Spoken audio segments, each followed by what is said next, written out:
Yep. All right, and we're going to be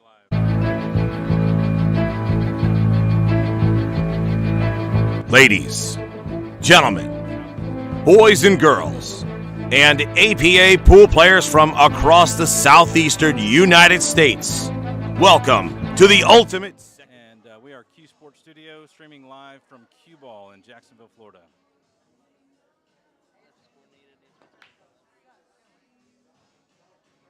Used to be what? 25, yep. Okay, we've got Amanda Duggar playing for Baby Sharks out of Tampa, Florida. And we've got Diane Carney for the Hustlers out of Fort Walton Beach, Florida. They're both threes, so we've got a 25-25 race. So it makes it easier for you to follow live. You're Oh, commentating interesting. off of that stream. Okay. All right. Sounds good, man. Awesome. Thank you. No, you're good to go. Did you change the round in the title? Yeah. Okay. Cool. We got one viewer. All right. We've got Hustlers. This is Diane Carney shooting. She's got 1 point here. We're going to update it. And she's got the 2-ball next. She's going to go for the bank, and she makes it. All right, we've got the 3 sitting in the corner here. She just needs to hold it there for the 4 or try to go around on the top rail to see if she can't get around it. And she put a little too much top on it. I was expecting that. I was expecting she was going to end up going a little thin on the right side of that 3 to come around towards the 6 for position on that 4, but a little too full on it. So you can see the dead balls at the bottom of the screen. We've got 1 dead, and it's 2 for Diane so far, and we've got Amanda shooting now. Amanda makes the 4, comes off the rail for the 5. A nice kiss to pop it off that rail. If you're in this, go ahead.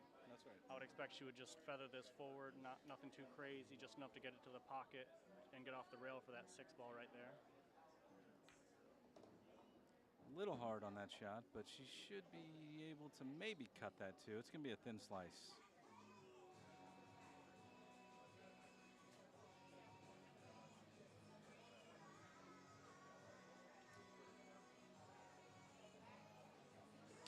She's getting the bridge out to help her out. She can either try to cut this or try to play safe by leaving the 6 on the rail. She's going to go for the bank. And she leaves somewhat of a easy shot for Diane. Looks like that 7-ball might be a little bit in the way to that side. Oh, it could be, yeah. So she might end up having to try to bank it past that 8-ball. Alternatively, she could try to send it down towards the left side side rail to have the into the 6-ball corner. sit Oh, on to the sit for a head rail defense, yeah. and the cue ball back on the upper rail. Definitely an option. Let's see what she goes for. Diane looks like she went for a defense there, and not a bad one. She might have left a view of the 6, but it's still going to be a tough shot behind the 7-ball. I don't think she has a full side of that ball. I'm not sure if she does. Yeah, she does. She can see she it. does. We can see the table, as a matter of fact, as it turns out. So this one should just nice and easy, center of the ball, just come back across. Very close shot.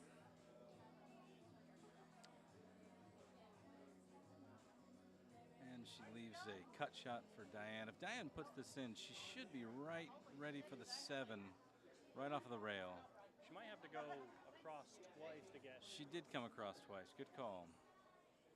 Well, with that angle, it would have been kind of tough to hold with just the single pass back. For sure. So leaving her kind of a trickier shot here.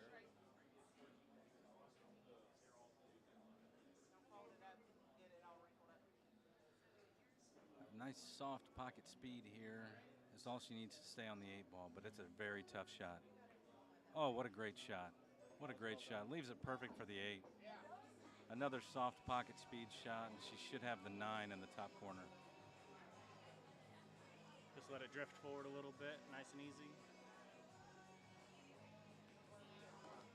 just like that.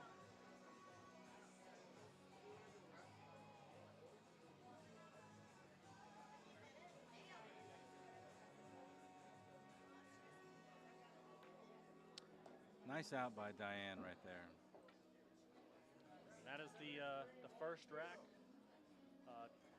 7-2, Diane leading. I need to go find the scorekeeper. So I'll be right back.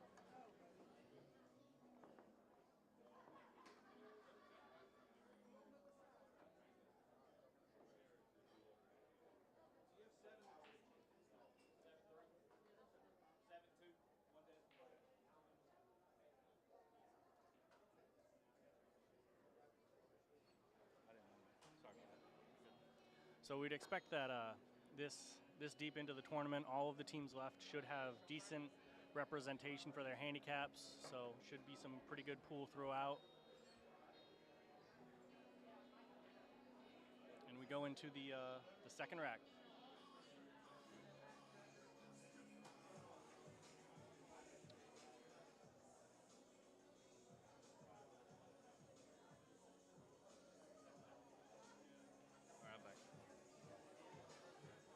Yeah, that's great.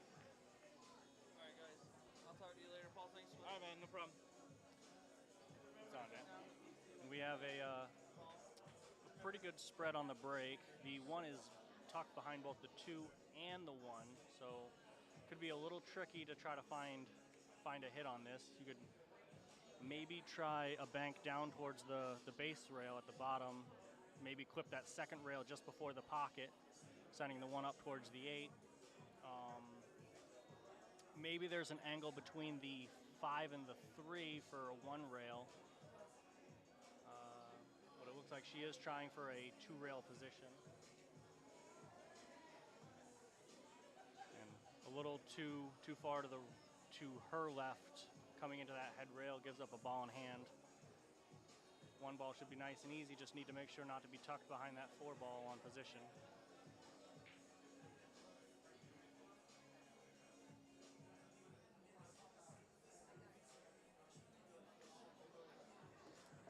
She managed to get past it nice and easy.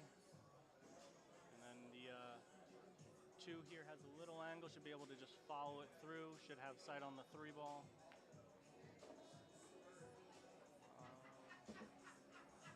Looks like the 3 is going to be a little tricky to try to find a home. She could skim off the right side in a carom towards the 8. Looks like she's trying to go for a solid hit, try to bank it in some way. Tried to cut it into the 8. My bad. Yeah, it looks like she went for the combo there, but she still left Amanda a pretty tough shot. Amanda can see the 3 ball, but it's going to be tough to put it somewhere. She may be able to bank it in the side pocket here, but it might be safer to play safe here just to get the 3 ball away from the rail. Oh, she might have gotten the 3 in the corner. That's another way to do it. So she's got a decent look at the 4 here. She's got a little back cut into the top right pocket. Shape should come across the table. The 8 is definitely in the way for the straight 5, so we'll have to see what she does with that. Great shot. Great shot on the 4 ball. And she got the 5 right into the side pocket there for good shape. It's kind of a tricky angle on some tables, so she might end up opting to try to send this all the way up the table. She might. If she gets this nice and soft into the side, though, she'll have great shape on the 6. Let's see what she tries. Looks like she's going all the way down to the corner. And she executed beautifully.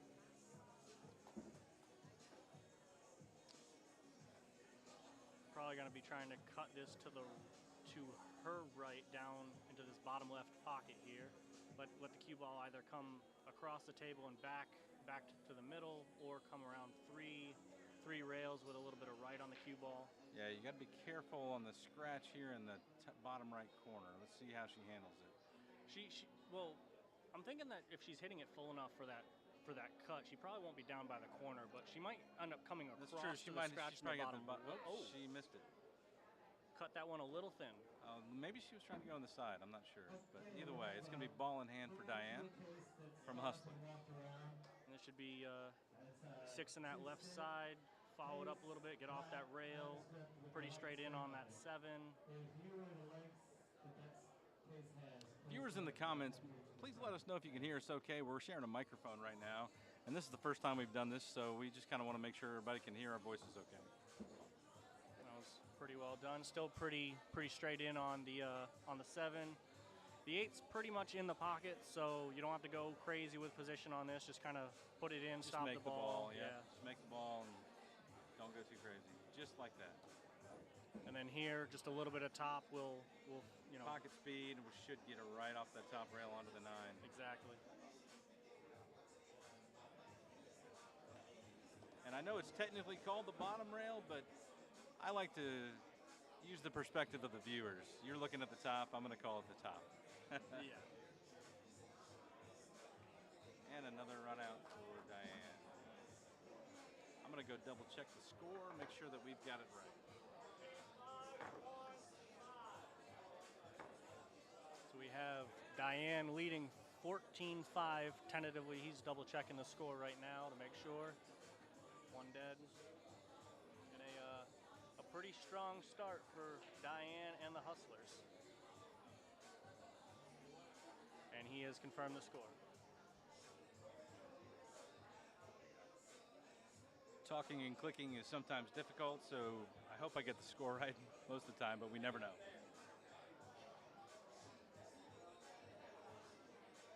All right, Diane for the break, up 14-5.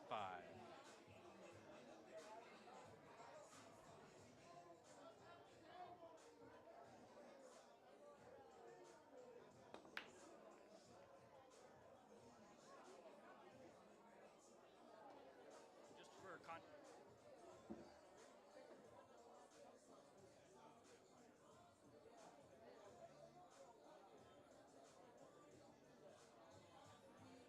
wanted to make sure we're on the same page. Yeah.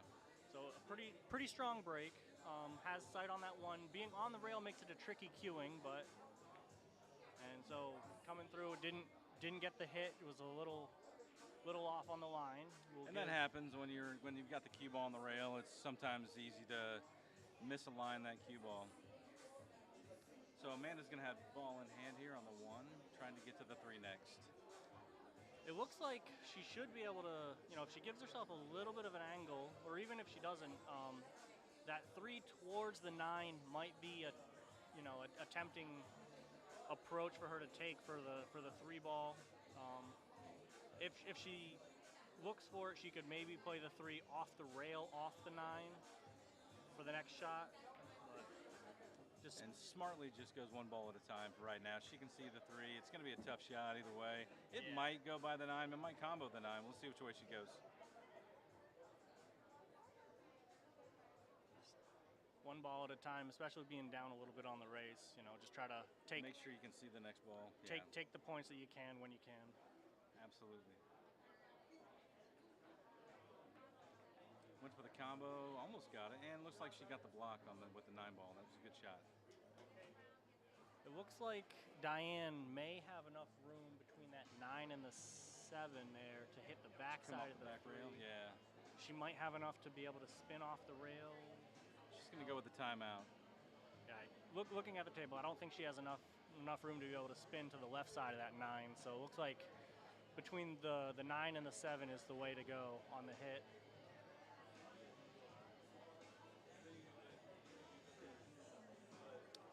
Tricky part about that shot is leaning over most of the table. Right. You're pretty much almost guaranteed to be coming in with the bridge. Another option, she could try pushing the 9 in front of the 3, try pushing the 7 up behind the. So she's reaching for the bridge. So something's happening. But couple defense options if she's looking for them. She did have the timeout there, so. We'll see what she decides to do. She's lining up right between that window to hit the backside of that 3.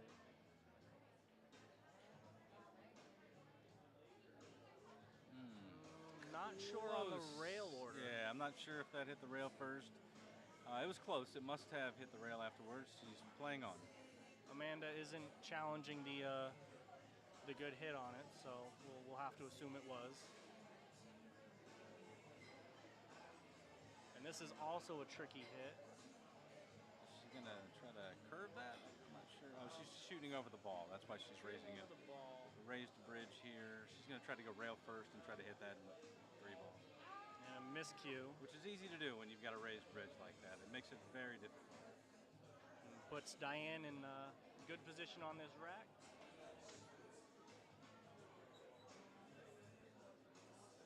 You figure she's right-handed, so should be able to bridge over this without too much difficulty. Has a little angle there, so... She uses the angle, which is smart to do. A lot of people line that ball up directly on, but giving a little bit of angle is always helpful. Right. And another tall bridge for Amanda here for this next shot. So it's definitely tricky. Yeah, on that last one, her leaning over the table might have kind of affected how her stroke through went through, so where she was aiming may not have been where the hit was, which could have caused that Absolutely. That miss. Absolutely.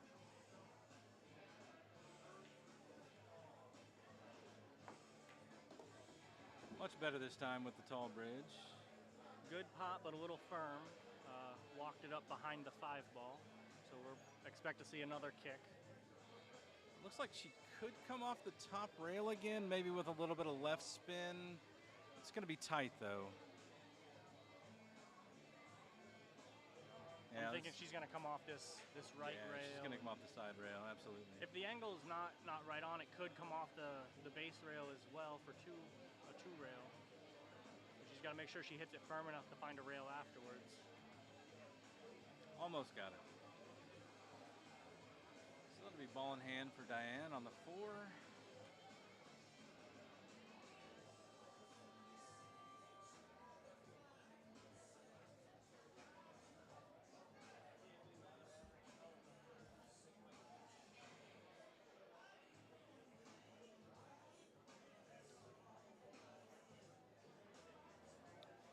She must be able to get that by the 7. I can't tell from here, but she must be able to, which isn't a bad idea to just stop it and then hit the 5 into the side.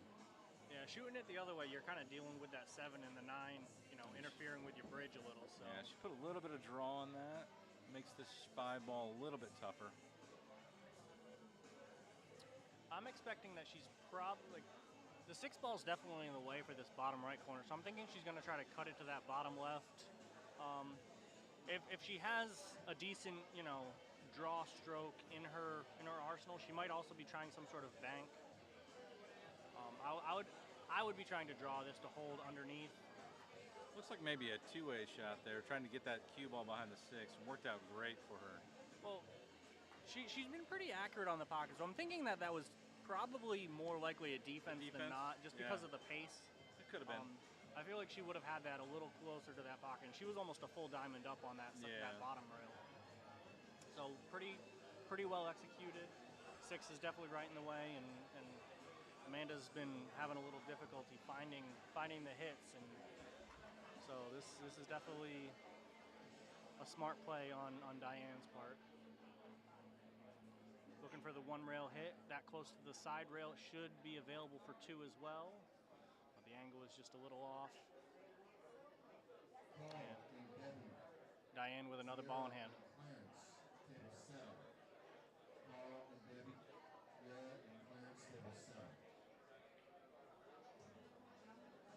So she's got to be a little careful on how she approaches this 5-ball for position on the 6. It looks like she's probably just going to try to punch it out to the middle of the table and play the 6 all the way down. She could maybe try back cutting the 6, but it threatens potential scratches down in the corner if she's not careful. There's definitely a threat of a scratch here on the side if she takes it all the way down the rail. I think it might be far enough out, but it's going to be close if she makes that. I think she looks like she's going for it, though, and she is, and she got it right past there. That was a good try. That was kind of a dangerous shot with either pocket. Absolutely.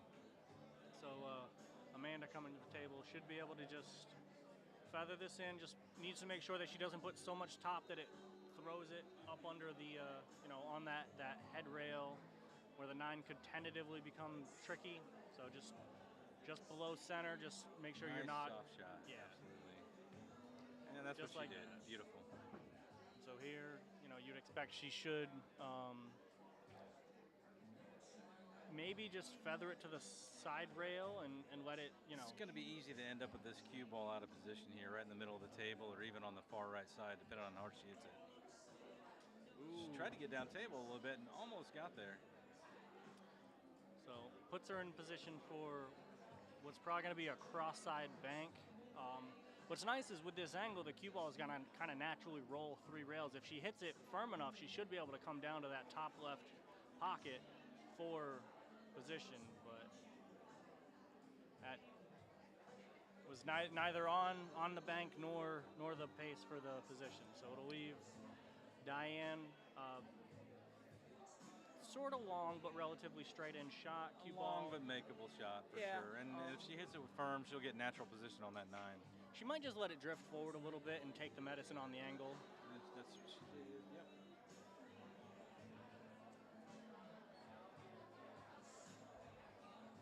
Another tentative bank position.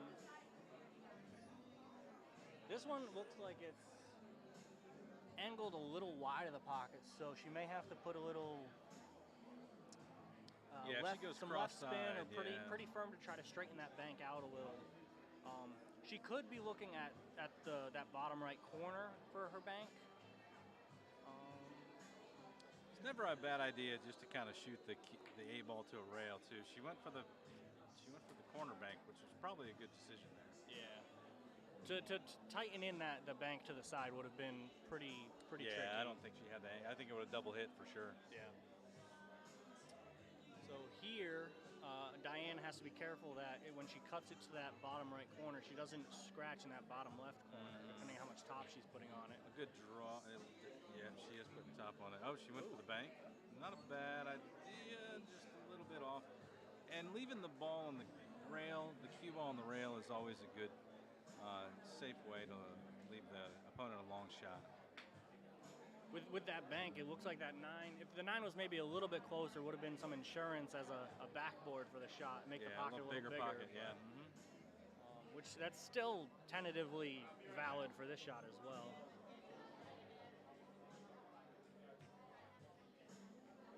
And the shooting over the rail, getting the better of her. So here, Diane should be able to just kind of snap it in a little bit, nice and easy. Let the cue ball drift to the bottom rail and probably off just a little bit more. Looks like she's just kind of hitting it pocket speed, letting it roll. Nice and easy, natural position. Guys in the chat, let us know if you can hear us all right, if everything looks good. Or maybe they can't, and they just haven't said anything yet because they can't hear us. Also an option. I'll type something to them and see if they can hear me. No, it says sign in the chat, so I guess that's not it.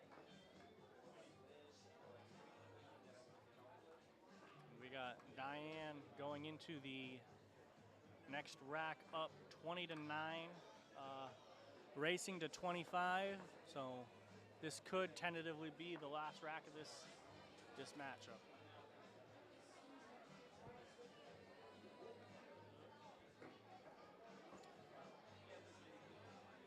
All right, Diane breaking with a pretty good lead here, 20-9. I think she's made one on the break on each one of hers so far. She's been good on that. She's got a good format.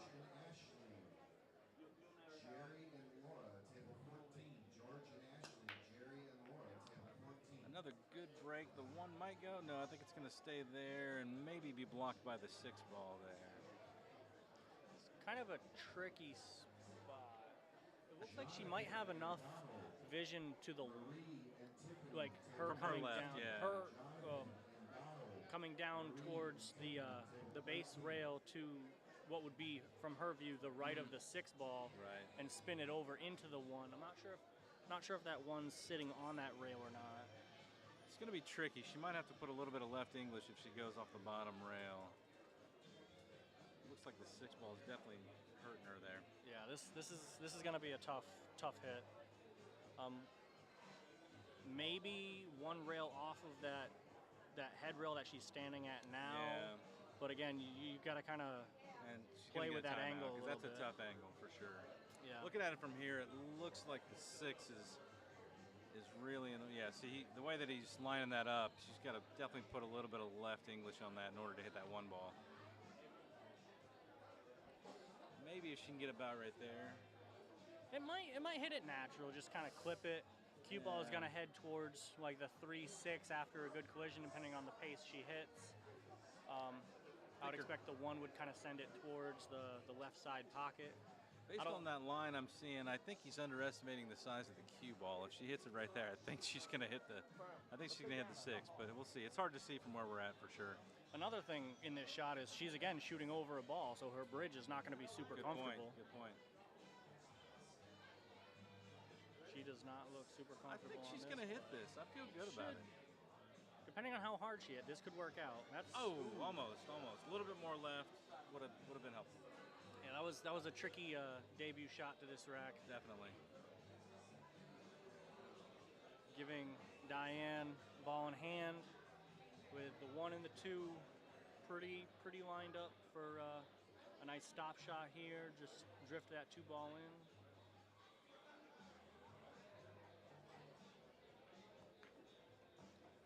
That was a very nice shot to get it off the rail so that she's not cueing over the rail for that 2 ball.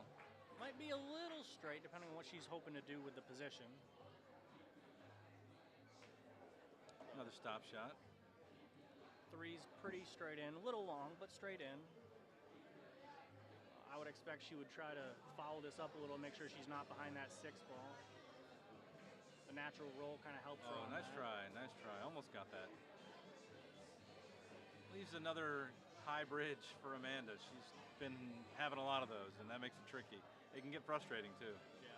This one, depending on if she wants to try to stop it, she might be able to angle it down towards this bottom diamond here and tuck it under the 9 if she's not comfortable. Might even touch the 8 a little bit if it's at the angle that I'm looking at. She might be able to I think she's going to nudge the 8 if she hits it right. Yeah. Lock behind that 8. Yeah, exactly. Just like that. Drills it right in. Great shot. And you can at least see the 4. You're not blocked. That's a good start. 7's in the jaws, so she could try cutting the 4 towards the 7, play the cue ball off the 7. The 3 ball, or is that the 5 ball might be in the way of the bank. Great shot. Oh, she got both of them. And a look at the 6 off the rail. Nicely executed shot there. That's a tough shot too. Yeah. That's a very tough shot. That was a great execution. Probably like a 40-50 degree cut there. I think so, yeah. And this one, she's probably just gonna. Oh, maybe the 5 ball. I thought that was the 7. It looks a little different on the screen. So she's getting the 5. Probably won't hurt her too much. I don't know where that ends up. That's not too bad. It's gonna be a tough shot for Diane. She might be able to clip off of it and send the 9. Yeah. But should be a hit either way. I would. Yeah. Looking over at the table, I would say that just kind of hitting it into the. Just clipping off of it should be able to send that 9 down the table, attempting the early 9. She went for soft. Not a bad idea either.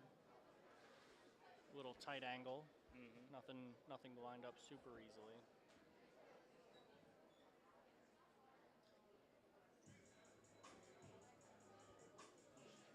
Amanda could cue almost aiming directly towards the 9, have the cue ball come off the side rail again, the 5 coming off the head rail and sit against that side rail on the opposite side. Maybe the 9 could be in the way if she's thinking defensively. Something like that, but a little bit softer would have been an option as a defense, leaving Diane pretty straight in with the little extra firm on the attempt.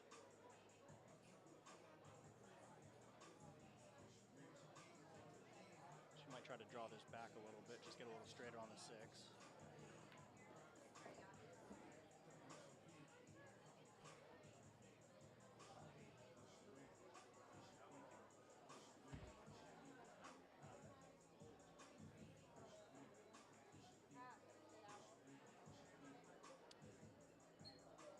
Little too thin on the attempt of the cut all the way down. So Amanda's got a chance here to make a couple balls and salvage this rack. Diane only needs 2 more balls, so Amanda needs to be very careful here to make sure that she leaves herself a shot and an attempt, and she does so. She's got to try to make that 8 ball and just keep it right about there for the 9. Got to be careful how hard she's hitting this. Doesn't want to scratch in that top right corner. She might get the 9 anyway, and she does. Okay, so we've got another dead ball, and Amanda gets to break. So add another dead ball here.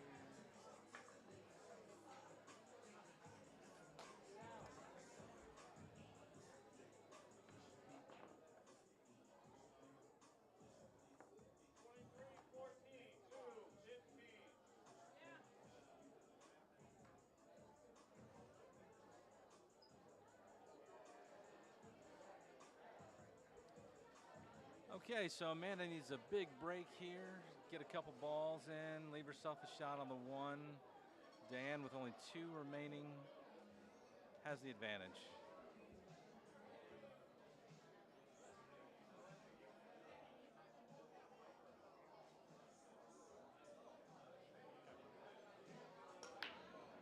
Great break. Nice, powerful break. Oh, she might block the 1 ball, though. 1 in on the break.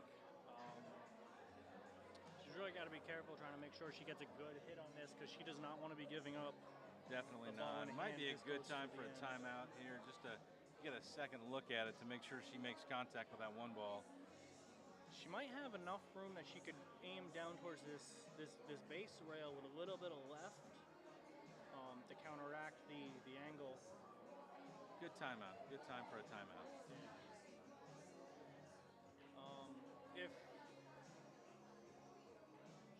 there is an option that you could try banking off that right side about the third diamond from that top right pocket, because it looks like that 1 ball is kind of on that pocket 3-6 triangle. So it would be pretty lined up. Oh yeah, off the side rail. And it doesn't look like anything would be in the way there. It'd be kind of easy to line up. It's probably the safest bet because when you start bringing left and right English into it, he's having her aim right towards that 3rd diamond. Yeah, it makes it a little less controllable. So he's going to line her up and walk away, and she hit the 6. So it's going to be ball in hand for Diane, needing 2 balls to win the match. The matchup came off a little tighter off that side rail than she was hoping for. Maybe a little running English just to help the stroke might have been in line there. So that's a good choice. Just follow that a little bit into the side pocket and leave herself a straight in shot on the 2. Let's see if Diane can execute. From there she can. She bobbled it. Is there Adam? Those side pockets can be a pain, especially when you only need 2 balls to win. Right. I think we've all been there. I think some nerves might be playing a slight factor here. Absolutely. Yeah, we are playing a 6th round here. We are in the money in this tournament. I believe the losing team of this match will get $800 from the APA Southeast Challenge tournament. So Amanda makes it in the side, leaves herself a look at the 2. Overcuts it a little bit there. Doesn't get punished too bad for it though. You know, leaving the 2 with a bank or potential defense. Couple options here for Diane to approach this. Try the cross side. Could hit pretty full on the left side of that 2. Try to get the 2 locked underneath, or the 2 behind the 4 and the 6. Looks like she's opting to take a timeout as well. Okay, not a bad idea. Her coach is probably going to tell her just the same thing that Christian just said a moment ago. Either try for the bank and maybe make it a safety 2-way shot, or just go straight for the safety or defense. Excuse me. It looks like he's lining up for the cross. For the bank, you think? Yeah. What would you be playing here? You think? I think I'd try for the bank with pocket speed because the cue ball is going to come off the rail, and if you leave that too, even in the pocket, the 3 ball is probably going to be in the way between where the cue or the 9 ball, depending on how hard you hit it. Yeah, it could be locked under that 9. Absolutely, You're right. yeah. It always helps when you're hitting a shot like this that's at a strong angle to put a little bit of right English on that shot. It looks like she might have executed it perfectly. Oh, what a shot! Great shot. What a shot by Diane. Leave her 1 more to make to win. A little bit of applause in the So I think I was a little wrong there. It definitely went past the 9, and she didn't hit it very hard. That was definitely pocket speed. I mean, there was a chance that it could have grazed the 9 and kind of locked up under it anyway. Yeah. So it was well executed either way. And that should be it. I believe that's 25 for Diane. I had the math right. It's amazing. So that's a 25-17. What's the spread on that? I want to say that's 14-6. I have it right here, as a matter of fact. So a 3 getting to 17. That's going to be a 14-6 split for the Hustlers. And we're going to be back in just a few minutes for the next match.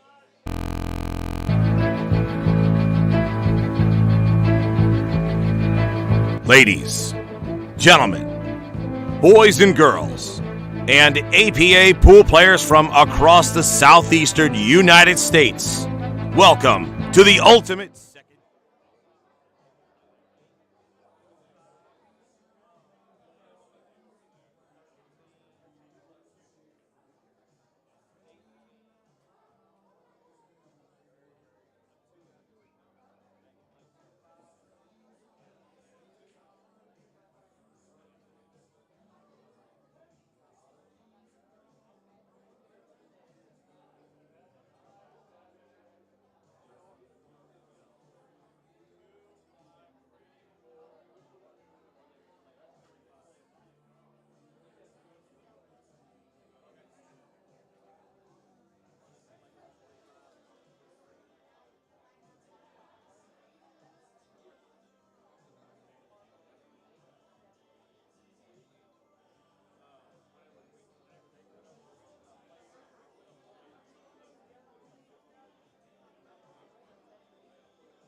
I didn't know your name.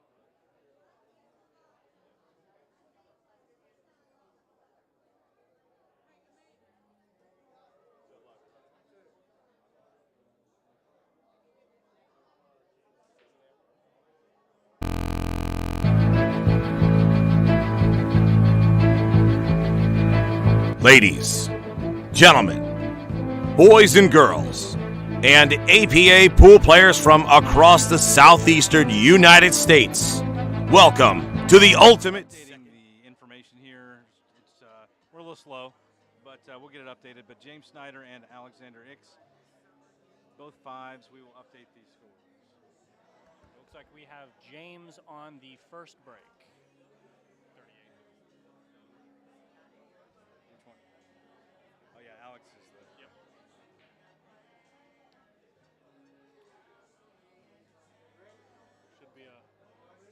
pretty good matchup, even races.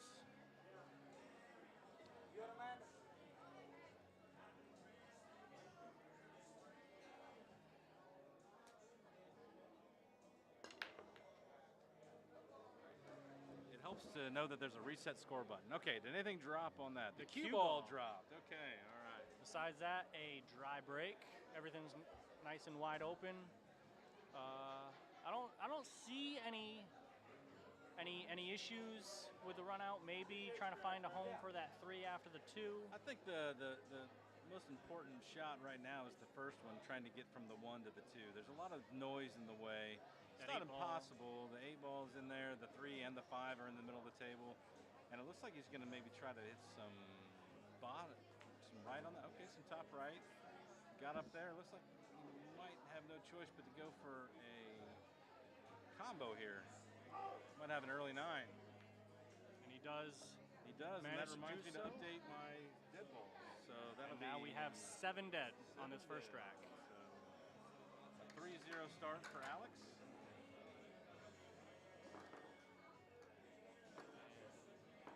7 dead.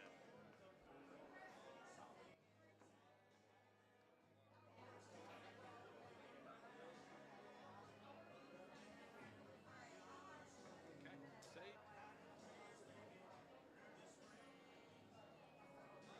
Be good. Oh, we can't see the bottom. All right, Alex with the break after the quick rack.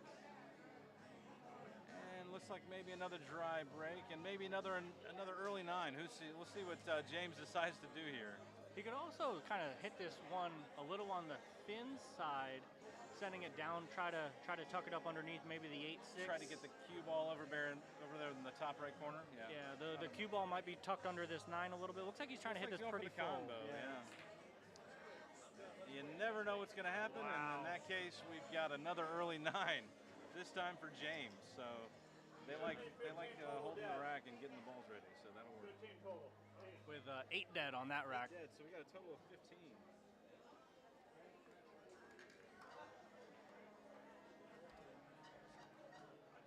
Alrighty. I made the 9. That was it. Yeah.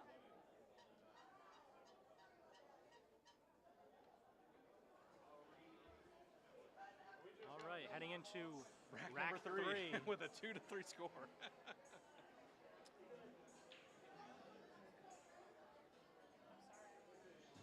We're going to see if they're going to cash in on the bonus points of actually running out the rack. This would be a great showing for a Masters match so Oh, far. absolutely. Yeah. Skimmed off the left side of that 1 ball, sent the cue ball out 3 rails. Like he might be able to see it. It's hard to tell from where we're sitting. Might be hooked on that 2 a little bit. He's going to check it out. He can see the side of it. Nothing nothing besides that 3 ball on the rail. Pathing shouldn't be too bad, depending on what he's got. Looks like he's looking for a kick shot, so he must not be able to see it there. If he's feeling feisty, he could try to, jack up a little, try to spin around it. Doesn't look like he would need too much of it, but it looks like he's definitely opting for that 1 rail kick.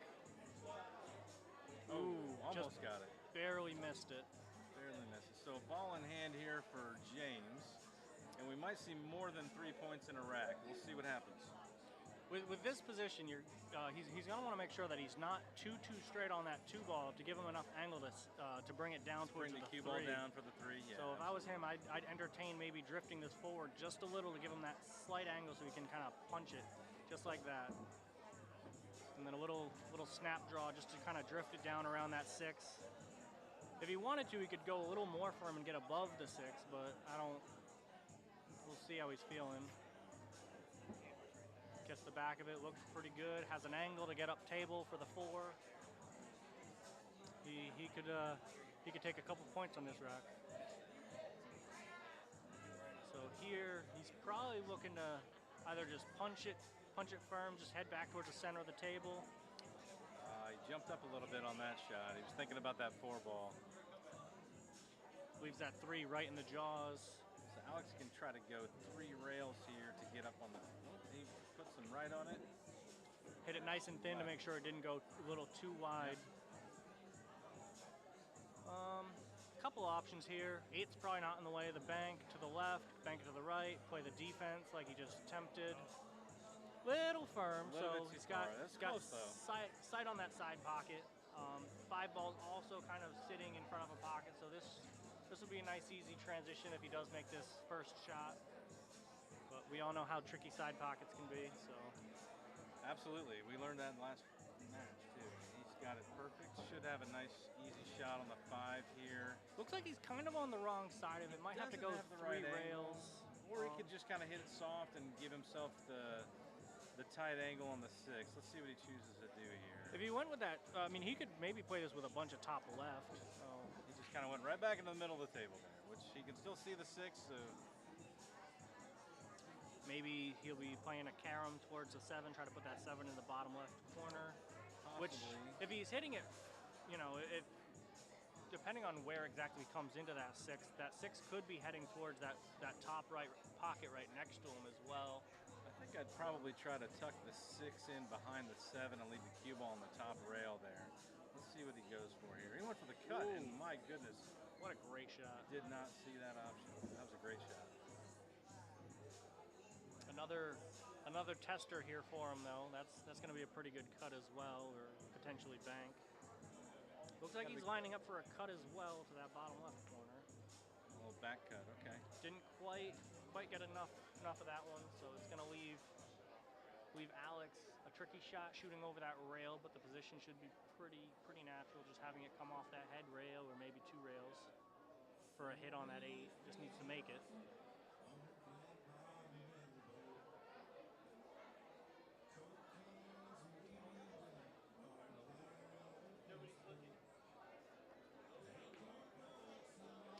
Shot there. He didn't hit it quite hard enough to get any shape, but he can see the 8, and there's a possible combo here for the 9, which based on the first 2 racks, I give him a good chance to make it.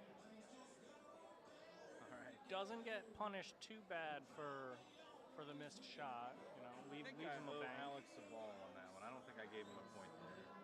So I think it's 7-5. 15, 12. Yeah. Does that add up? 7-5 is 12 with the 15s, 27, 3 points on the table. Sounds good. All right.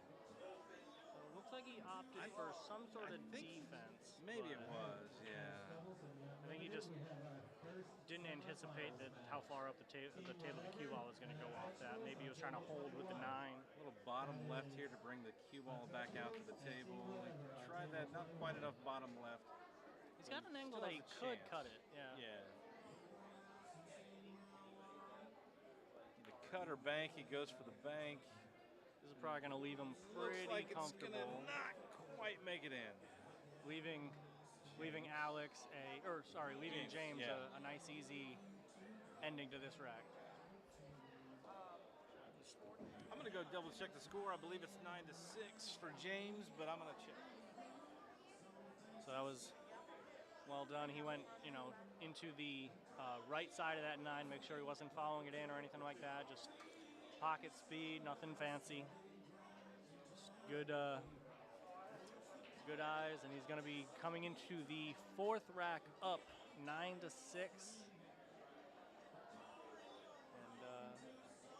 they've both been breaking with a decent bit of force, so we should see a good spread here. The score is correct. 9-6 on a race to 38. So we'll have James with the break. So you guys in the chat, let us know who you're rooting for, who you think is going to win, what your thoughts are on the tournament so far with the other rounds. What are your thoughts? Let us know. And Gabrielle, I don't know who Dylan is, so I can't tell you. I don't know what he looks like, but if I find that out, I will definitely pass on your message for you. Pretty good break. Pretty straight in one ball, feathered it, sent the cue ball up table a little bit, leave him kind of a tricky 2, but shouldn't be too bad. Definitely able to get a hit. Attempted the cut, but got a little too thin on it, leaving James a relatively straight shot. 3 ball should be a pretty easy transition to get ball to. Back. Get the cue ball back to the middle of the table. He should be able to make the 3 up in the corner. And then the 4. We'll see what happens. It all depends. Just getting a little bit off on position can really affect your plan. I mean, you can make a plan for all 9 balls, but then as soon as one of them gets a little bit off, it becomes much more difficult to get back into position. So we'll see what James does here. He does a pretty good job. A little bit too hard, a little too high up. Oh yeah, we definitely don't want that. But it moved a little bit, so he's definitely got an angle. It's a makeable shot. Just like that, and leaves himself with a 4. A nice jab down at it. He had to be careful there to make sure he wasn't scratching that pocket, but probably going to go off of the top rail to come back for the. Oh, we went almost for a carom shot there. I think he got a little lucky on the hide behind that 7 as well. Yeah, I think he overcut that a little bit. I was surprised it went that high up onto the 7. I didn't think he was going to go that firm either. Yeah. I mean, it worked out for him. Looks like he's going 2 rails here for the maybe 3 rails, and he got it. Good hit. Good Great rail. kick shot. Got that 8 ball as traffic, so this is definitely going to be a tricky 4 ball to maneuver. Maybe he could try grazing off the left side of it to try to send it the cue ball try to get the cue ball behind the 7 or the 8. Got to be careful with that 8 ball too. That's exactly what he did, and he executed it almost perfectly. He's going to be able to see it, but that's a tough shot. Yeah. Cue on the rail over the pocket. Absolutely. Long shot, a lot of blue. And you get stuff like that can happen when you give someone a long shot like that. Cue ball in the drink. And that 4 ball bumping off the corner of the pocket there. So it's not on the rail, which would make this definitely more tricky. So shouldn't have too much issue coming back out. Make it in the side there, yeah. Just give himself a little angle, come off that side rail back to the middle of the table. Nice and easy. Almost like that, but he rushed that a little bit. Rushed it a little bit. Yeah, he just dropped down on the shot and just fired right away. I am guilty of the "there's no way I can miss this shot" mentality, and then something like that happens. I think we've all been there.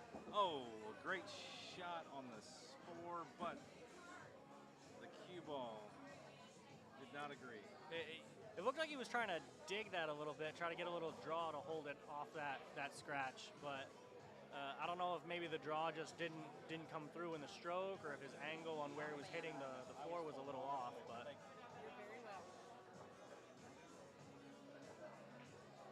as it turns out, we have the wrong home location for the Baby Sharks. They are from Birmingham, Alabama. So we will update that as soon as we can. But I want to make sure I don't miss any points here, so I'm going to give a point to James for that shot. Did I miss any? I think I'm good. I think we're good. Okay. Looks like a little defense, trying to get behind the 9, but he touched it just a little bit.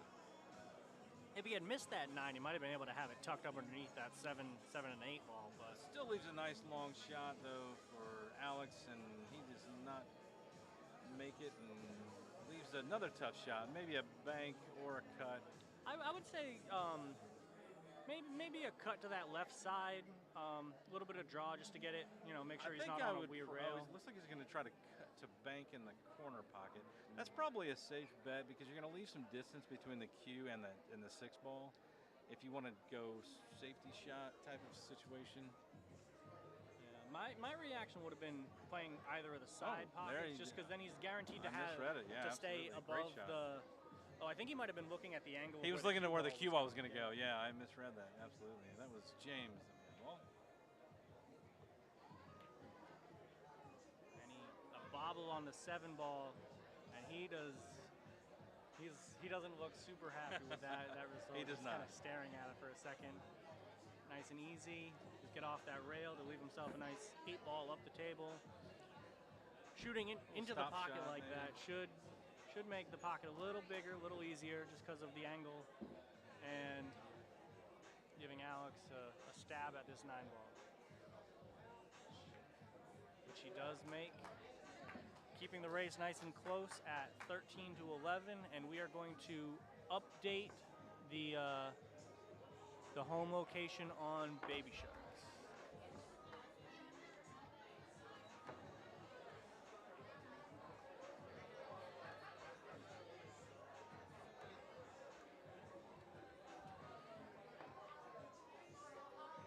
Pelham or Birmingham? Someone in the chat said Pelham, Alabama. Is that it? Not Birmingham? Oh, okay. Thank you, Beverly. We'll dial it in. We got a nice tight race. 13 to 11 confirmed by the players. Our third attempt to get their home city correct. A little bit of top on that break. You could see the cue ball kind of zipping off that side rail back up to the head rail. One ball shouldn't be too tough to... Not too difficult of a cut here. Just depends on, you don't want to hit it too hard here because it's a thin cut. Gotta be, well, unless you're trying to get it back up the table. Got to be careful. I mean, it's not impossible that this scratches in that right side, depending on what he puts on it. Maybe a little bottom to kind of protect him on the from right two middle. Rails. Yeah. Yeah. So he put a little bottom on that, staying away from that side pocket. Yep. Looks like he has enough to see it. Yeah. He can definitely see it. As I glance it's hard over to tell on the the camera, table. but we happen to have a perfect angle from where we're sitting. That was James. Not sure if he can make this, so that worked out really nicely. Not a terrible place to leave it for James. Alex is going to have a tough time, especially because of that 7 ball there. It's going to make it tricky. He might have to go 2 rails from the side to the top, but I'm sure he can get there. And never mind that would be kind of a tricky cueing to get. I think depending on how tight he is on that 9, he might. So he's definitely taking a timeout on Absolutely, this. I would too. Being that tight on the 9, he may not even have enough to be able to play the easy 2 rail angle around. I think he's going to have to put some left to even get there. Yeah. From the angle that I have. I mean, it almost looks like they're kind of lining up for it, so they must think that there's enough. But an alternate option would maybe be like 3 rails down to this bottom right corner, try to go between the 6 and the 8 and come off the head rail. But that's very difficult. Yeah, we'll call in Jason Shaw for the pinch hit. Looks like they're going to try to put some left on it, get around that 7, hit the side rail, then the top, and see if he can get that 2 ball. Enough to just spin it straight, not going around the 7? You might have enough to just go straight to that rail with a little bit of left and just come straight at it. It's hard to tell at it. from this angle, and that's what he tried. Yeah, you're right.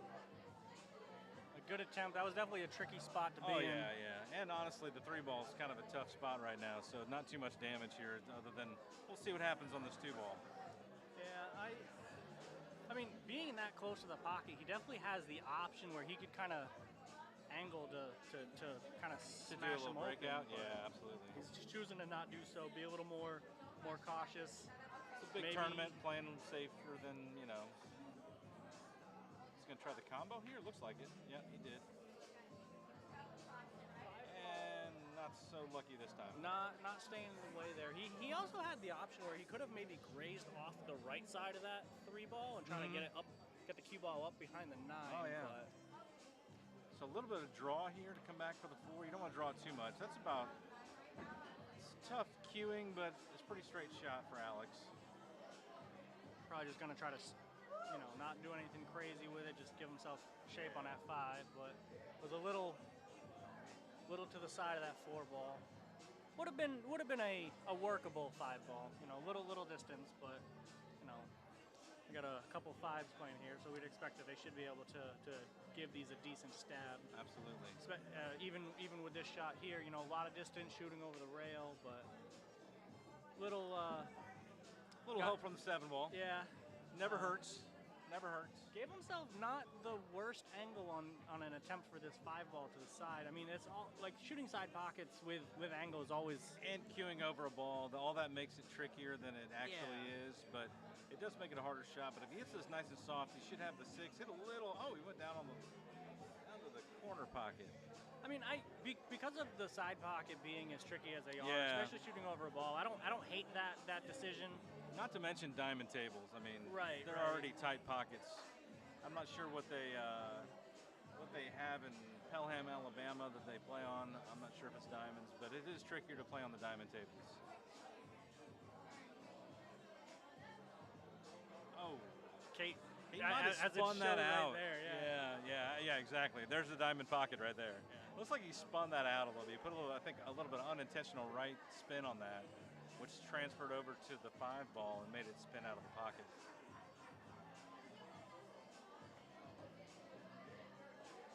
I was expecting that he was gonna play a little bit more left on that, or a little bottom, just to try to come a little bit closer to the center pocket. He left himself a little more angle here than. It's easy to get up table on this, but you don't know if it's going to end up right on top of the 7 or. I think he's okay though. Yeah, he's okay. Yeah, it's always tricky on those shots. It's good pace.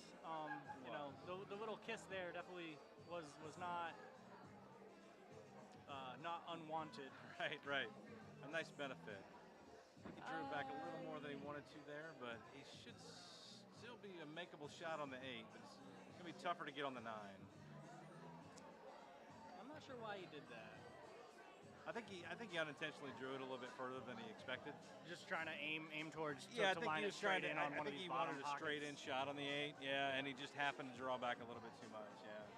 He probably would have hoped that he had a little more angle on that 7 then, just so that he could have kind of punched it out to give himself the 8 ball in one of those top 2 pockets.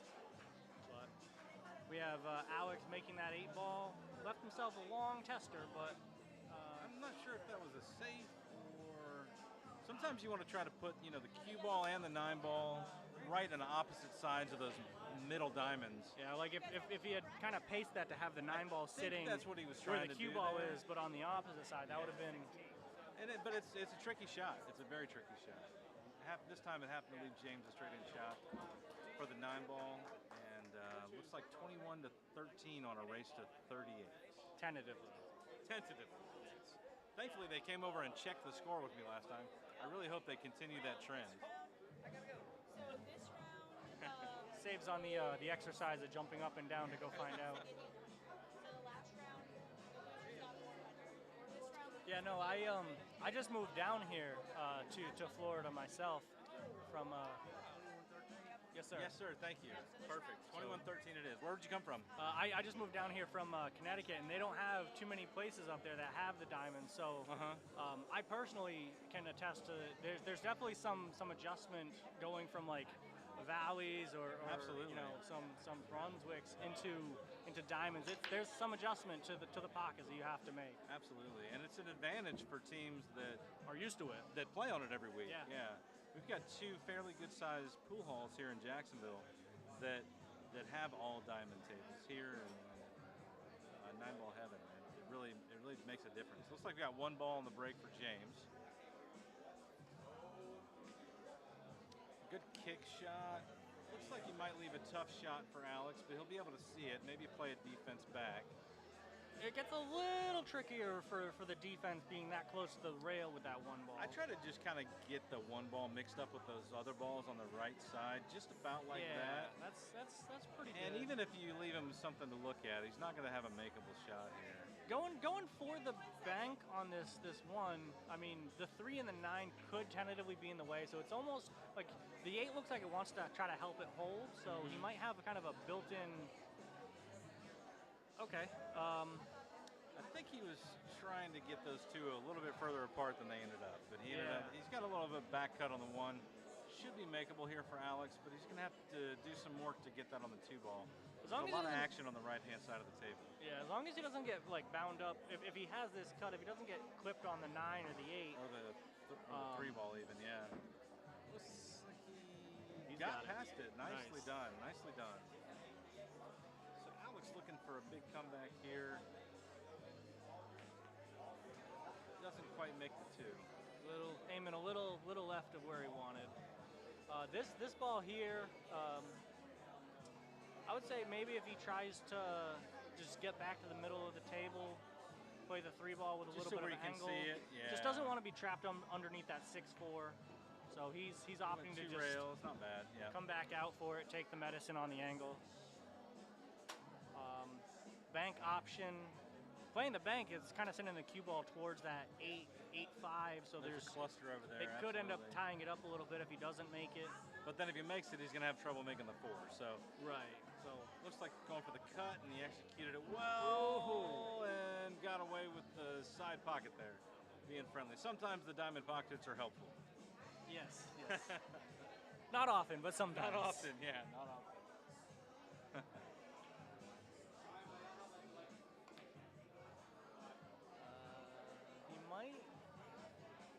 Get that one away there. with that with the leave, I think. Yeah. Yeah, I don't think he was super comfortable on that stroke. I'm hesitant to think that was the intent on trying to lock it up. Yeah. Because that would have been pretty good position on that. I think he was thinking about the position on the 5, which he executed perfectly. Sometimes you just miss a little bit on the shot when you focus on that a little too much. Trying to overstroke it a little bit. Looks like he tried to spin it over to the left of that side Looked pocket. like one of those shots where the side pocket is kind of in the way of where you actually want to kick it, but the side pocket's in the way. So you got to either choose short or long, and he chose short there, and it just wasn't quite enough. So here, James needs to make sure that when he plays this position, he comes out to the center of the table enough so he's not behind that 6 ball. Looks like a little bit of top left on it. Yeah, that looks pretty good. 5 ball sitting pretty close to the pocket, so nothing too crazy to worry about. This should lend itself. He should just have the cue ball drift back to that left rail over where he is now. 6 ball, nice and easy. Here he may want to come all the way down to the head rail and come back up, or even maybe play the 8 down to this bottom right corner. So little looks like it's going to get around it. Oh, almost. Little bump. Yeah, you saw that little frustration point there that he made. So that's not what he wanted. He was hoping to get around it. Cue ball in the drink. Yeah, he was hoping to either come around it or hit full into that 8 ball. Gives Alex a chance to come back to this table. Here he's giving himself a... Looks like he's going to go for a draw here, Yeah, just kind of bring it back to the table. Draw it back a couple feet. And sometimes when you try to draw too hard, that happens. You can see Alex is a little frustrated there with that. Looks like that. I mean, I think he can hit that. It looks like he might be trying to. That'd be one heck of a cut if he gets that into the corner. Or he could be trying to just leave it on the rail there. He might be just trying to graze the side of that 8 ball and have the cue ball come back up 2 rails, back kind of towards where the cue ball is sitting 9. now. Yeah. Just try to gently. Oh, he can't. I thought for sure he could see it. But we'll 2 trust rails, his vision hit. better than ours, Cue and he's going to ball have the same bad luck. is also going the 8 one as well, leaving just the 9 ball. And we're gonna see Alex taking this shot. They're in regular league matches, it wouldn't be uncommon sometimes that a player would just give away a 9 like that with a ball in hand. But when you're this far in a tournament, you're gonna make your opponent shoot every shot that they have. Money on the line, as That they is it. say. Every ball counts. You don't want to have any gimmies. In case you just joined us late, this is in the money for the tournament. I believe this is round 6, and the loser of this match still goes home with $600 from the Southeast Challenge as a team. Is it 800? Did I say 800 before? I think you I'm said going to double check it. I think I did say 800 before.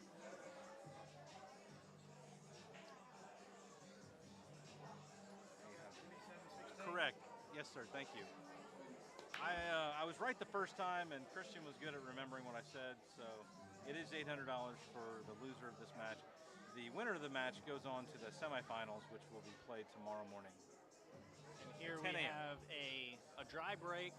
The 2 and the 5 are kind of congested with that. So I'm not expecting that we're going to see any straight outs here. Maybe he could play 2 rails, a little bit of draw to come back up towards the 6. You want to get on the other side of the table if you can, and that's what he does. As long as he doesn't get stuck behind that almost got stuck behind the 6. I think he did. I think he might. I think he did, yeah. Be tucked under it. So but that's an easy enough kick shot. It's just you don't know where it's going to end up, really. Yeah.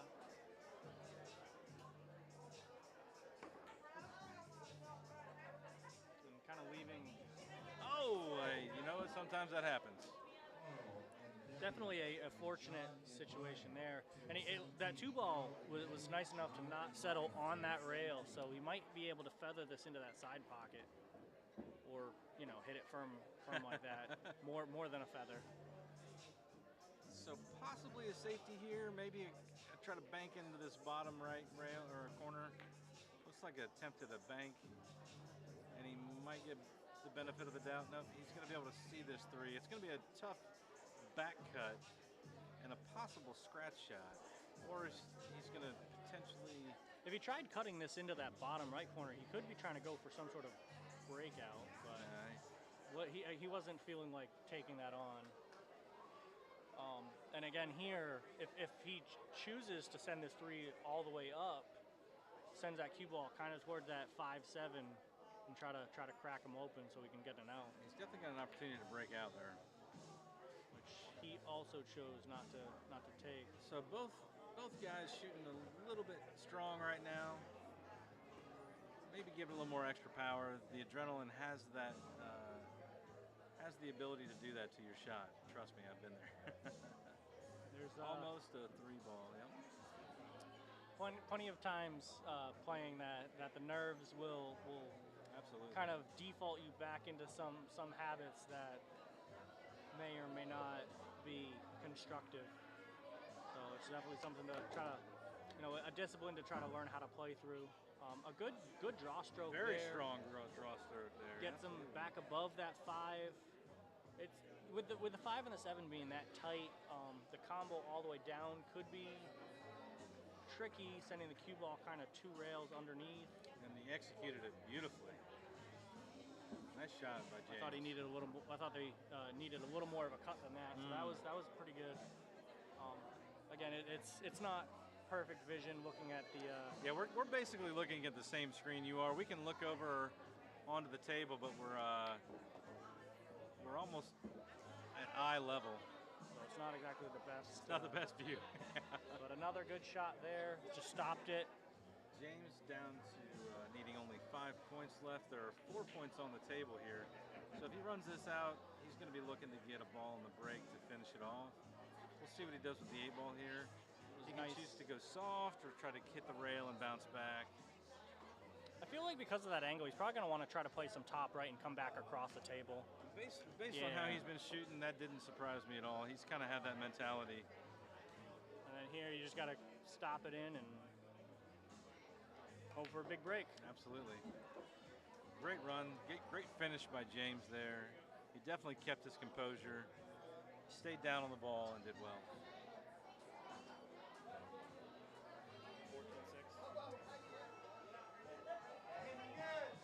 14-6. Yes, sir.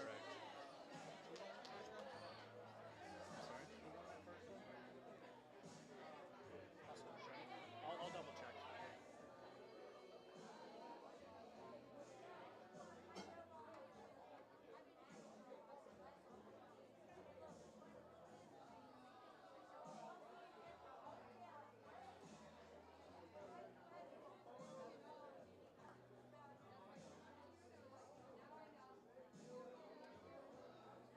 Christian pointed out that we did not update the match score. At the very bottom of the screen, you'll see 6-14 with Hustlers ahead. We have updated that now. We think it's correct. We'll double check. So James at the break only needs 1 ball to make, and there it is. As long as he doesn't scratch, that's going to be a win for 38-16 over Alex from the Hustlers. We'll take a short break and have all that score updated for you, and we'll be back in just a few minutes with the next match.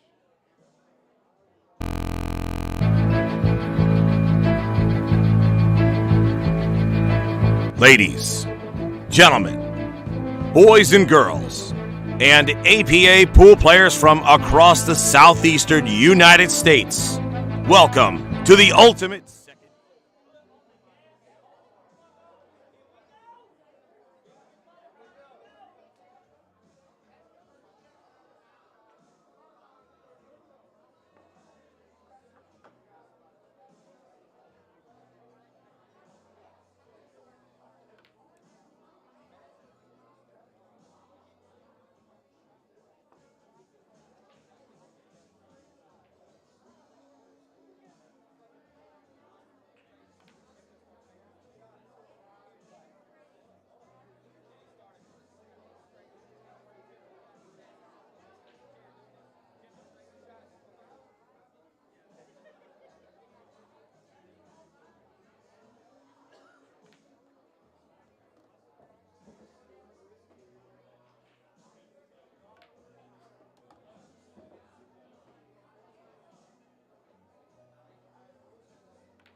Ladies, gentlemen, boys and girls, and APA pool players from across the southeastern United States, welcome to the ultimate second.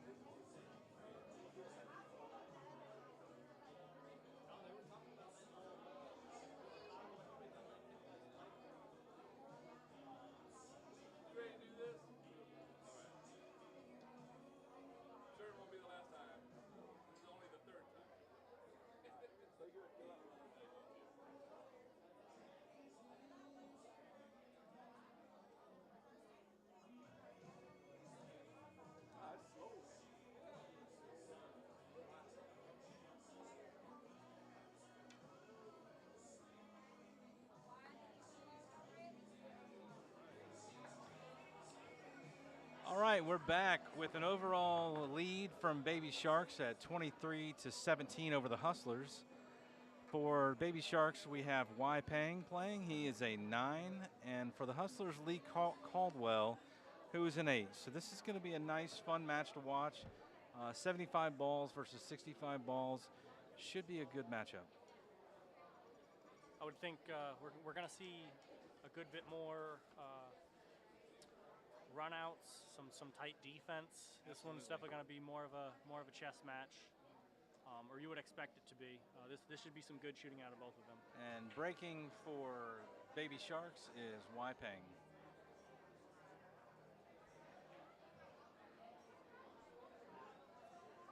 I'm going to have to get my clicking finger ready because there's going to be a lot of points scored in this game.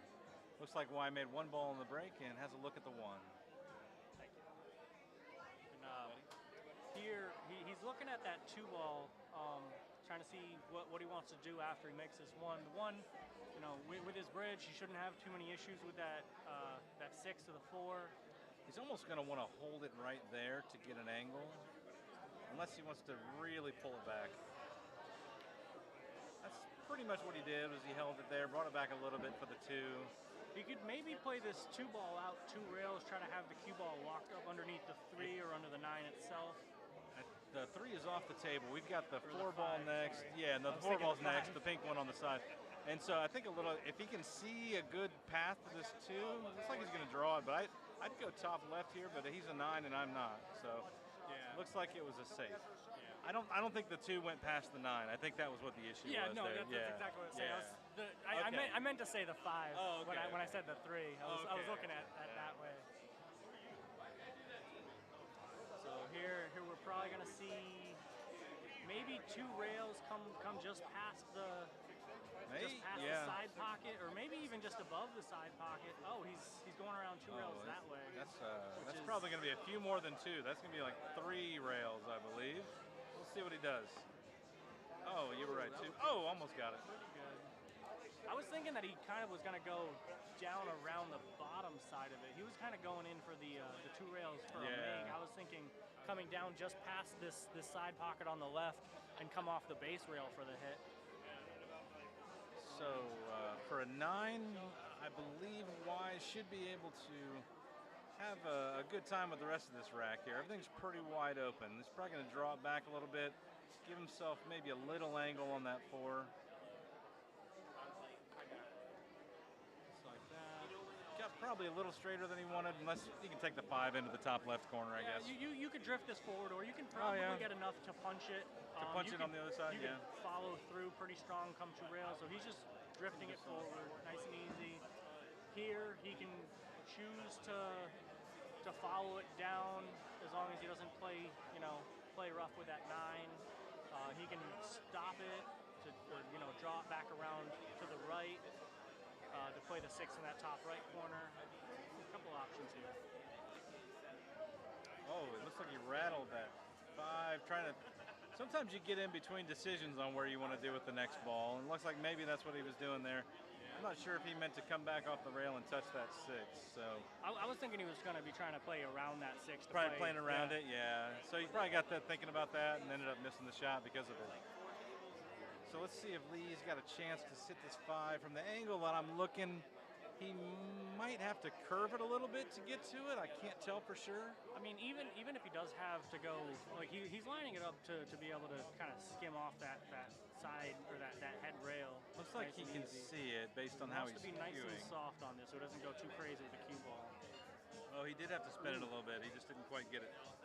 Yeah, I mean, even if he had to go with a one-rail kick on that, that wouldn't have been too bad, just because it would have been, using the diamonds, it would have been kind of built in. I would have liked to see him try to spin that ball a little bit to get there, but let's see what Y can do now. Here, I'm thinking he's probably just going to come off that side rail, lining up for that 6 in the side. Nice and easy, nothing too crazy. And then with that 6 ball, he'd just be following it up pretty firm to get kind of,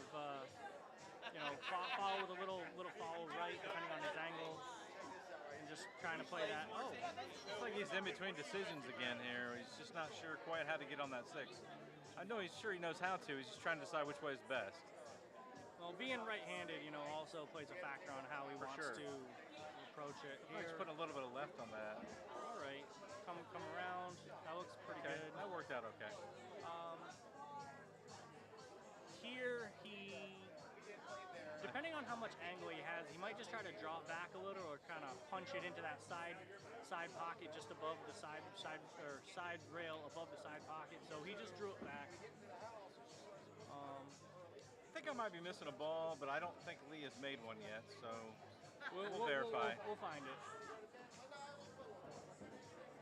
A little bit of top right, hoping to get back for a little straighter on that 8 than he is, but here he can kind of play it with a little bit of top left, end up to the right of that side pocket, and then cross over towards that chalk on the left.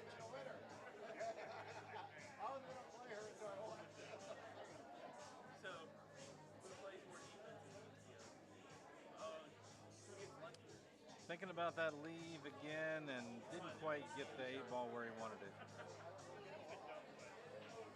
Here you would expect Lee to be able to come. He might play it with a little bit of top.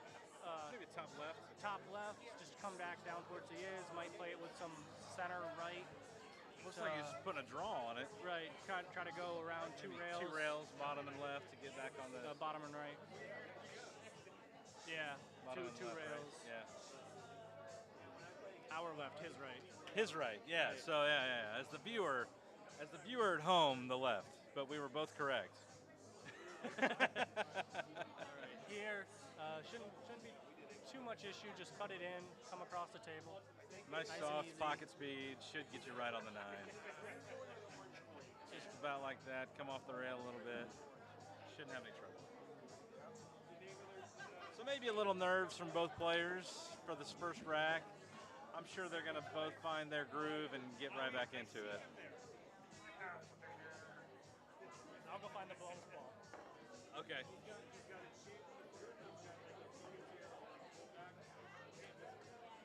I believe it is 10-0 wide. We're going to check the score. If anybody in the comments saw a ball go in for Lee, let us know.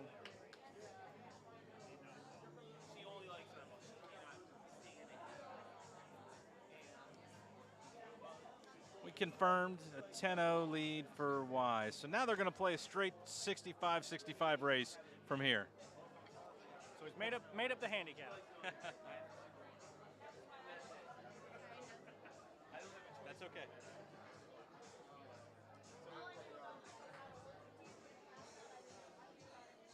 Again, these are both strong players.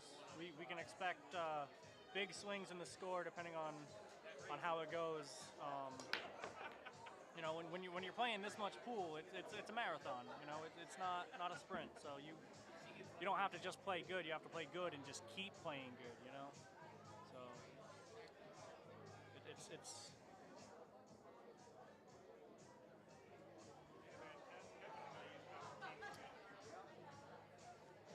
So we're gonna see a ball in on the break. 1 ball.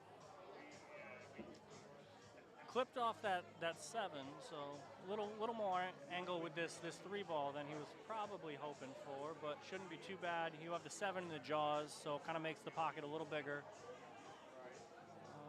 I expect he's gonna just nice and easy. Was a little too far to the right with the 3. Looks like Lee has vision on this 3 to the side. Maneuvering back towards the 4 could be a little tricky. Maybe he just draws it back towards that 9. Well, it looks like he is trying to stroke and draw, so he'll just try to suck it back towards that 9 ball.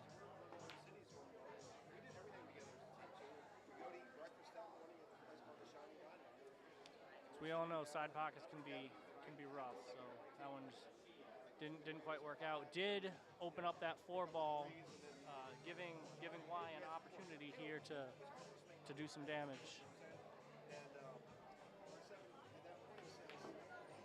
And he rattles as well.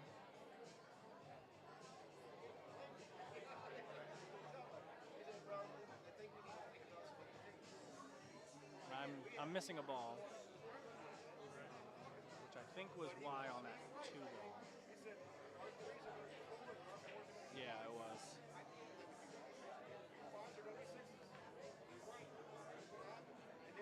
We got Lee on the board.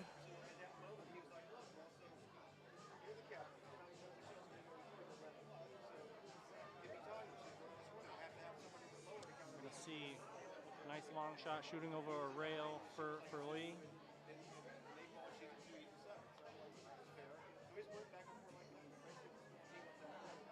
Nice and easy, just trying to feather that 4 ball in.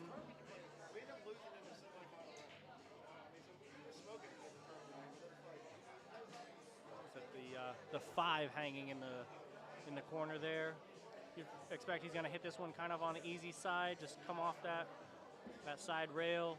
Gave himself a little more angle than he was probably hoping for on this 6, but still within reason. He's got to be careful that cue ball doesn't come towards that, clip that 9 and do some funny stuff, but he should be all right, should come above it. Yeah, nice and easy, give himself, I think he was hoping that it was going to be a little bit more above that so he could have a slightly easier cut on the angle, but this still should be able to come down, or he could try playing for a bank. Just cuts it over, nice and easy.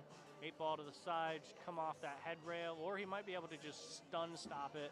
But I expect he's probably going to come down to that head rail, come back up to the middle of the table, and have that nice easy 9 ball. Center of the cue ball. Yeah,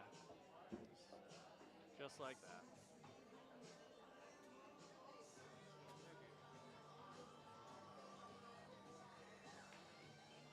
And that is Lee. Taken out. Oh, and I missed another ball as well. So we'll verify that with the scorekeepers in a moment.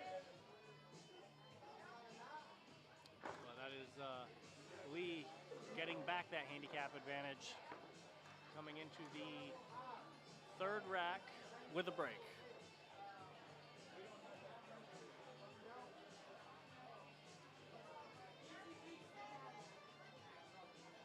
And I realized we forgot to reset the dead ball count from the last match.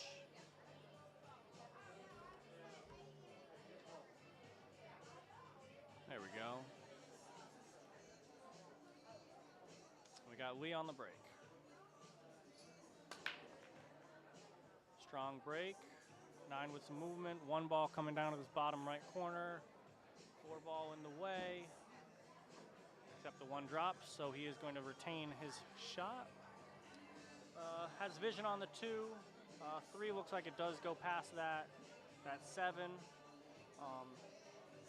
Probably going to try to just cut this 2 ball down, have the cue ball go a couple rails, a little bit of left maybe.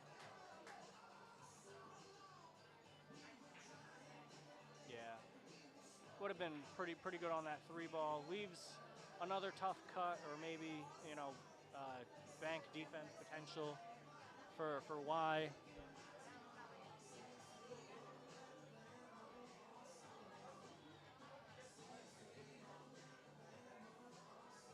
We'll see what he chooses to do with this. So he is opting to play a defense there. Nice and easy, looks pretty good.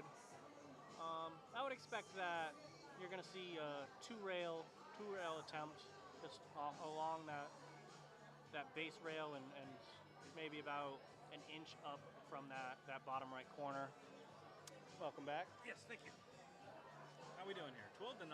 Lee's made a little bit of a comeback here. Yeah, that's it. And we just had Y playing a nice soft defense. Looks like he's trying to spin around that 7. Looks like he is. He I might thought be it was able going to see more of it than we can tell on the stream here. Yeah. That was brave. Yeah, that was brave. And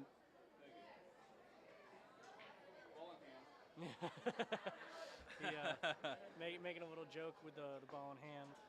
But I'm thinking that 3-ball shouldn't have any issues going past that 7. He just looked at it a moment ago. he just wants to leave a little bit of angle on this 3 so he can get back up the table for the 4. Shouldn't be any problem for Y here. 3, 4, 5, 6, 7, 8, 9. Yeah.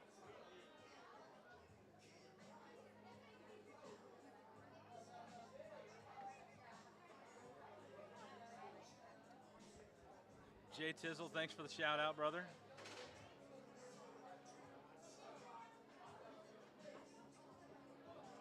All right, just like that, leave a little bit of an angle. Maybe a little bit of a draw here so that you don't accidentally run into the 7. And kind of bring it off the back rail. What would you do here? I mean, you could, maybe there's enough angle to just punch it back towards the center Just of the do a table. little stun shot.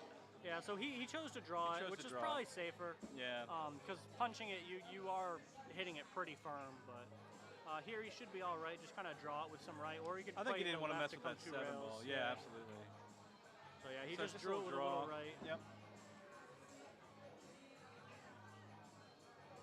That one's the 5, not the 7. Never mind. Oh no, I meant the previous shot. Oh, I got you. Yeah. Here, probably just playing it center. Little stop shot here, you think? Oh, A little bit of draw. Oh, I was missed it. thinking he had a little more angle. He would have needed to play it with some like top to come back off that side rail, but Looks like he hopped up a little quick on that shot. Might have affected the outcome there. yeah. Here you're expecting Lee's probably just gonna play it forward a little bit. Right Give off the himself rail. a little angle on this 6 ball. Make sure he's not too straight. Yeah, you want to be above that 6 ball a little bit, just so you can get back down on the 7, just about like that. Yeah, that looks pretty good. Here he can probably just little stun draw. Just get back to this bottom right side. Play that Just slightly 7 in the below left. center. Yep, absolutely. Yeah, just About like like that. Maybe a little less firm, but you know, something like that. And here, Yeah, I'm just a nice expecting soft you shot. probably just feather it in, nice and easy, pocket speed. You get above that. If you even if you get above that 8 ball a little bit, you can still cut it in and get the 9 in the same pocket. Yeah, Or in the top corner. yeah, just, Looks like you just might nice have and miskeyed easy. a little bit. And then here, he could just, you know, a couple options here. He could play, you know, 2 rails, 3 rails. He could just feather it a little bit. Looks like You he's just put playing. him back in the middle of the table for Yeah. the 9 ball at the top corner. Yeah, Oh, it he looks went like 2 he's rails. playing Oh, the 3 there you go. rails. There you go. And then here you'd expect just a little Little draw. Yeah, you don't want to get that top. You don't want to scratch, so you Just- put a little bit of a draw on it, Send it to the head rail and yeah. just like that. So Lee, after being down 10-0, has tied it back up 15-15. Overall score: Baby Sharks 23, Hustlers 17. We've got a 9 versus an 8 here. Q Sports Studio bringing this to you live from QBALL, the Southeast Challenge. For those that have just joined us, this is the quarterfinal match. This is a quarterfinal match. The winner moving on to the semifinals, and the loser getting to take home cool $800 cash for 4th, 5th place prize money. All right, so Lee with the break here. Let's see what he's got. He's got at least 1 ball in, and depending on what happens here, he's going to have a tight cut on that 1, but still should be able to put it in past the 3. Let me take a look. depending on what ends up happening here, even if he isn't quite as precise on that cut on the 1, it may still clip off that 3 ball and go anyways. Yeah, the tricky part here is controlling that cue ball, because when you slice that 1 ball as thin as he needs to slice it, that cue ball is going to shoot up the table. He might want to go to the bottom rail, then the top rail to get the 2. We'll see what he does. He's put a lot. Oh, he put a lot of left on that.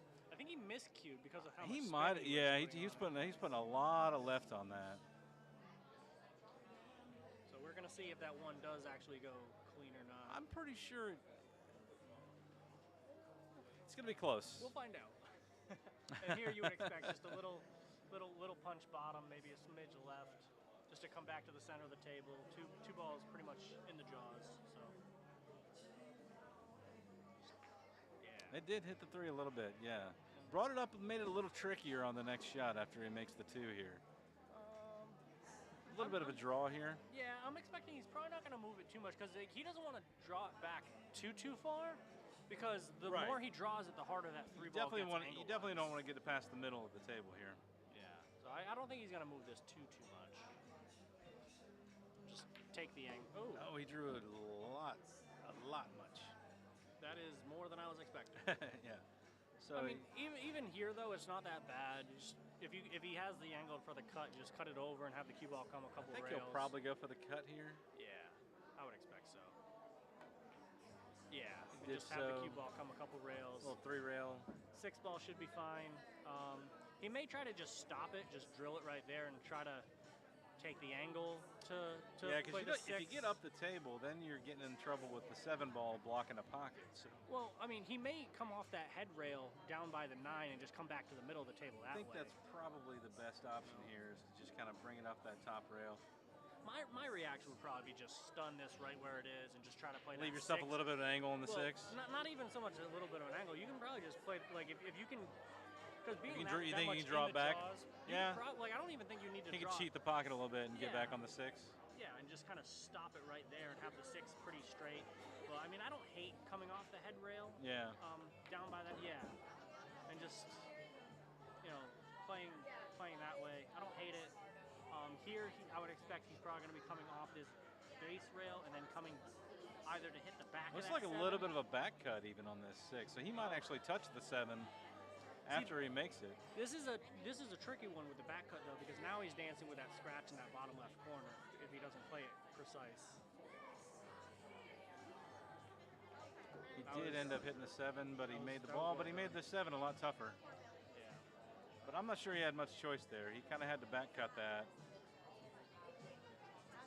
I think the defense that I'd be looking at here is maybe trying to send that 7 towards the 8 and just get the cue ball up table.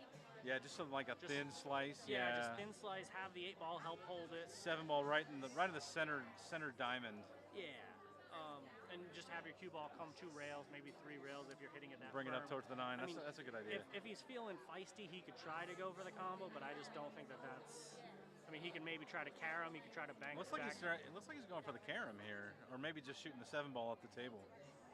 Try to bank it He maybe. could be banking it in the top left. But I would be thinking maybe just the try bottom. to hold with the 8 and just get the cue ball up table. Okay, he went with our first thought, which was to That looked great pretty good. defense. That looks Great pretty defense. good. He might be able to see a little sliver of it, but overall a great shot by Y. And he did exactly what we thought, so even better. I'm not sure if he can get a carom here on into the 8. I think the 8 ball might be a little bit too far off of the rail to get that carom to work properly. He's probably thinking about how he can do a defense here. He can hit over half that ball. Yeah, he can definitely see it. It looks like he's looking for the bank. Depending on how he works the cue ball, he might be trying to dance with that 8 ball a little bit. That's what I was wondering, but you But really that's kind of dan- need to that's- draw for that, and he can't draw when he's on the rail. Yeah, like you're that. asking for a double kiss there too. Yeah, absolutely. He did go to try for hit the 8. Oh, he might have got it stuck in the jaws there, but the 7 ball came out far enough where it might not matter. A little bit of a tricky angle on this 7 ball to the side pocket, but we're talking about a 9. Shouldn't though, be so too much trouble for Y here, but again, pressure. I mean, diamonds. diamond tables. This is not over yet. Yeah, absolutely, absolutely. He knows that too, and he's taking his time on this shot as he should. But he's probably going to go for the side pocket here. If he really hated it, he could play the bank, but I just don't see it. I think this cut is a little bit easier, but hey, look again, diamond tables. You're in the pocket, makes the shot inherently harder. So he's left Lee an opportunity to come back and tie this back up at 20 with 4 points left on the table.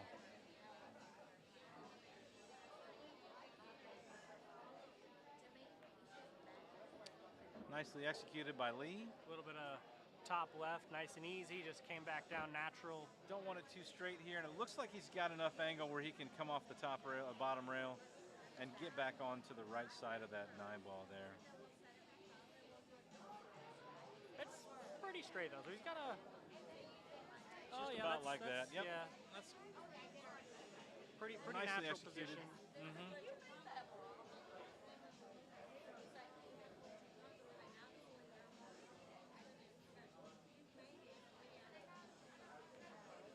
Nice and easy on that.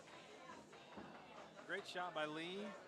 Keeps it tied 20-20. It's a nice tight match, which you would expect at this point that all the players are going to be, you know, contenders for their handicap and 8s and 9s. It's either one of these players is able to run out a rack at any point. So. Absolutely. That's what we love to see. Nice tight game.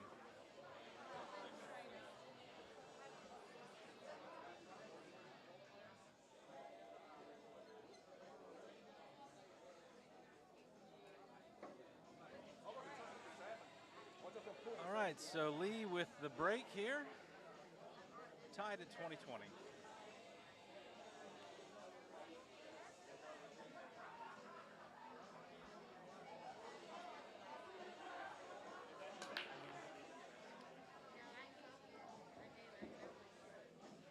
Looks like a dry break unless something fell in the 1-ball. Okay, I couldn't see from the angle, but it looks like the 1-ball fell in. Kind of a tricky angle with this 2. 1 to the 3, yeah. The 2 to the 3 could be interesting. Whether he's Gotta watch out for that side pocket if he's trying to get it up table. Maybe we'll be seeing some early 9 action with that. Almost got on the side, yeah. That 3-ball. Leaving wide. Another tester shot. You know, this is not a gimme in any of the pockets. So we're hoping to. Maybe there's a defense. He could try to lock it up under the 5-6. Try to get the cue ball over there on the left-hand side. Yeah, that looks like he's putting putting left on it. You know, kind of like a little bit of right.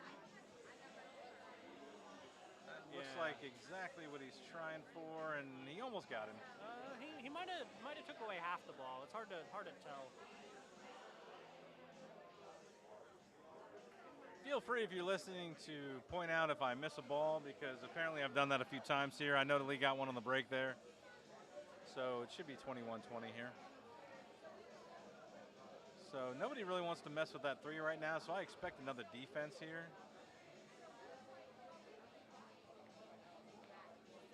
And that, oh, no, he went for the bank and he got it. And he can see the 3, so great shot by Lee. It's hard to say if he's going to try to back cut this into the 9. He might have enough room to just that would be very tricky. I would probably go for a defense here and try to leave the cue ball behind the 4 and shoot the 3 up table. Just but get the 3 back. It looks like he's trying to cut it. Looks like he's trying to cut this in. Okay. Also behind the 4 almost. Yeah. 9 balls running. The 7 ball might take away a little piece of this pocket here. So with the distance, this is not. Yeah, it's no gimme. Shot. It's no gimme even for a 9 like Y.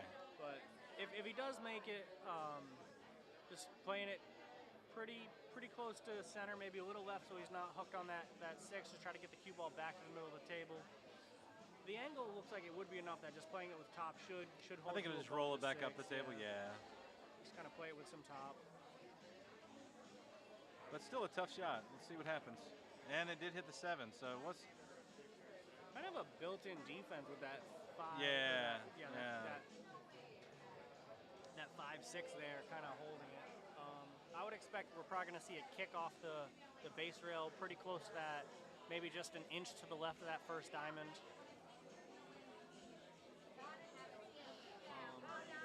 I would expect he probably won't hit this super hard and try to hold underneath the 5, because with that 7 ball up above it, there's really no advantage to trying to make the ball.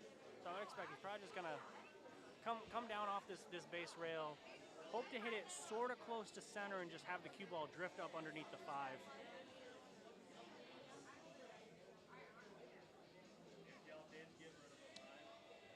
He definitely hit it with the speed of defense in mind. So yeah, absolutely.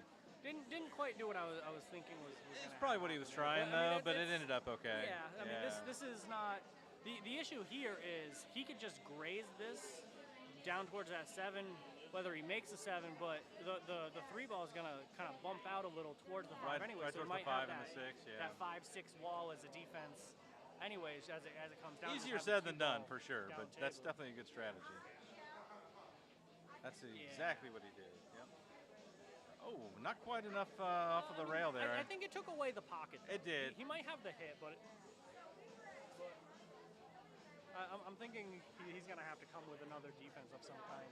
If he has it enough of it that he could kind of just stop it, have the 3 ball come down towards this first diamond, back up towards the 4, he might be able to hold the cue ball under the 5-6 off the rail. Maybe that's gonna be tricky for sure. Yeah, with that speed that you'd have to get it is. You just especially with the cue ball on the rail. Yeah, he's not gonna be able to really put get much. That unless he really hikes up for it, but then that really adds more risk. Yeah. Cue off the rail towards the 9. We're gonna find out what he does. Yeah. Because there's a couple things he could try here.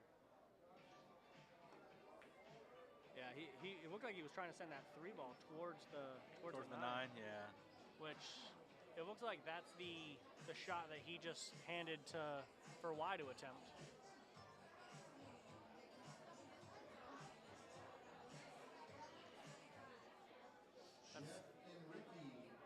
That's one of my issues when I'm playing matches is I look and I try to find like 4 different defenses and I don't know which one to play. There's 2 key aspects to a defense. One is trying to hide the 9 ball, and the other is trying to hide the object ball. And ideally, I should say this: trying to get the cue ball where you want it, or trying to get the object ball where you want it, and sometimes both. A perfect defense is you get both. But I like to tell. He tried to go for the 9 combo, didn't quite get it, but he might be okay in the end.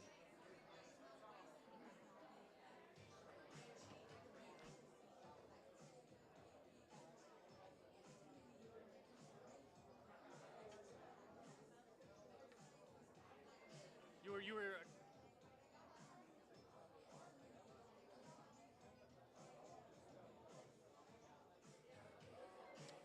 Here, it looks like he might. That was a really good attempt on. Oh, more than an attempt to make. Left himself kind of tricky on that 4 ball. He might have enough to cut it to the left. Where would you go with this? Would you try to cut it to the left, or would you try to bank it back towards that 9? I think I would try to make this cut into the corner. Looks like that's what he tried to do. He just didn't quite succeed. And him bumping into that 6-5 definitely makes an out a lot more likely on any given inning now. Just need to make the first shot and not get punished with your position, and we should see an out in this rack. This one here is a little bit of a tester with him shooting over that ball, but should be nice and easy. Just come out maybe 1-2 rails. Try not to get locked onto that 7. Ooh, you might have a gifted defense. I'm not sure if he has enough vision to see it straight on, which if he does have enough to see it straight on, he could be playing with a bank to that right corner. Otherwise, he's probably going to be playing off that head rail, one or two, well, just either just straight off the head rail or maybe off the head and then the side rail. I could see tentatively maybe if he hit this firm enough on the backside of it, it could clip off the 7 to the side pocket on the right, maybe off the 8 if he's feeling brave.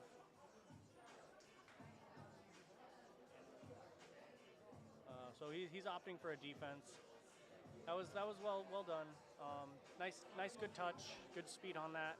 Left the cue ball nice and close. It does leave Y an option to kind of graze the 4 up underneath the 7 and have the cue ball come down between the 8 and the 9 for the defense, which it looks like that's what he's going to be trying to do. And have, I don't know if he's going to pace it enough to try to get under the 6 or not, but yeah, that's. He had a good touch, but it just left him open to the counter defense.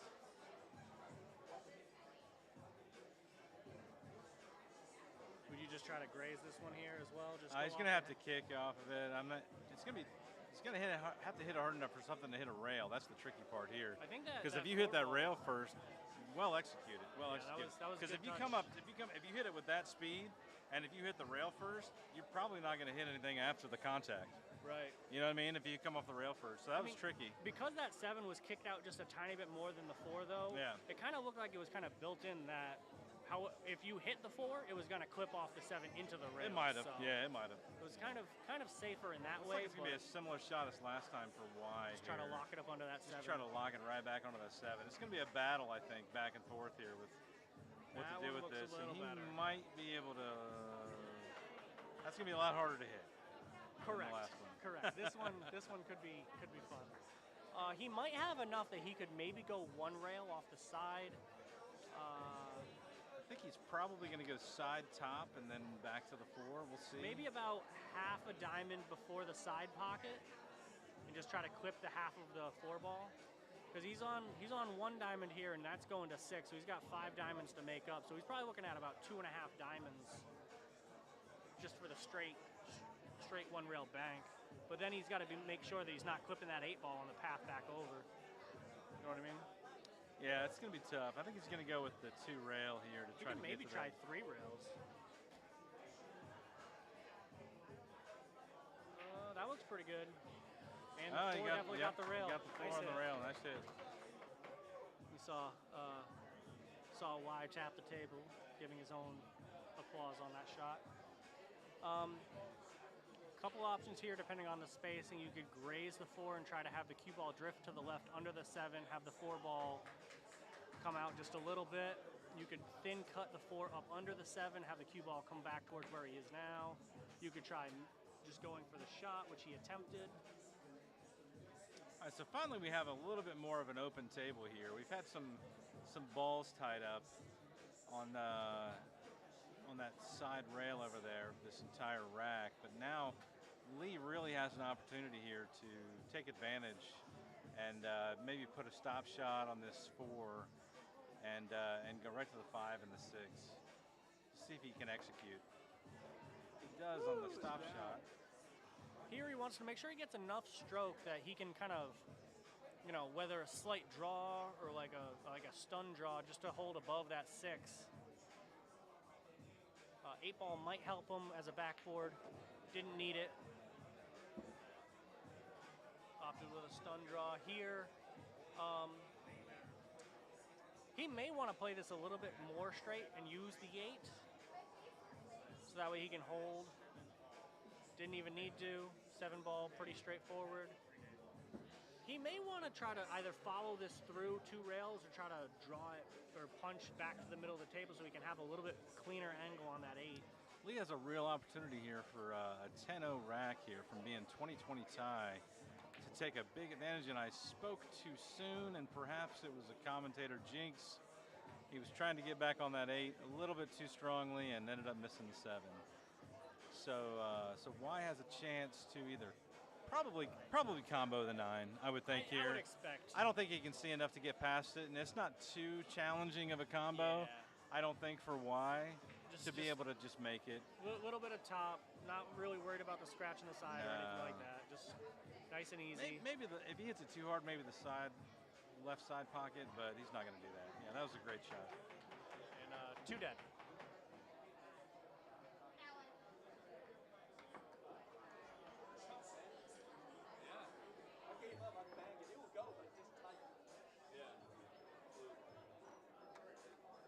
Starting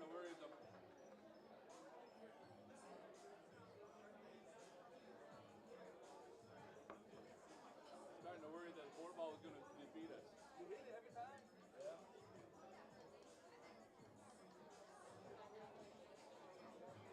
I don't know if they're going to come verify the score with us or I'll not. double check it. Thank you. Appreciate it.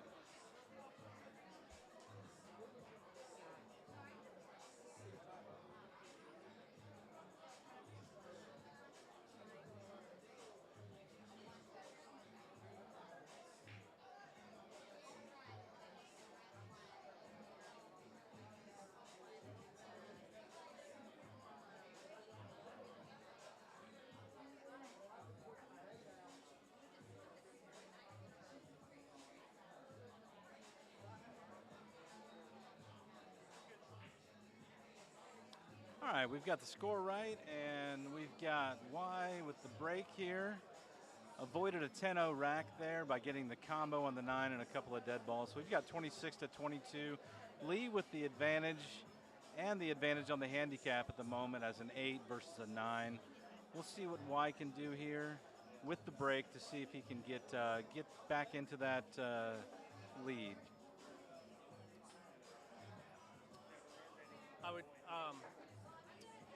I feel like across the board, one of the most important shots that you're going to end up having is the break. Because if you can break cleanly, not have, put 1 or 2 balls in and have the cue ball controlled and somewhere close to the middle of the table, this game gets a lot easier. So we're expecting that he's going to try to hit him good, and hopefully he has some shape on the next shot. Looks like he's angling more towards a cut break. And that's a common break for higher skill level players, is to try to hit that angle and get the wing ball or the 1 ball on the side. And the 1 ball went towards the side, ended up at the bottom of the table, but he really wanted to keep that cue ball towards the middle of the table. But either way, he's got to look at it and an opportunity to get it back up the table for the 2 ball. But not an easy shot, even for Way. For Y. His position here, he may end up trying to play a defense up underneath the 3-6 or 5. Sure. Sorry.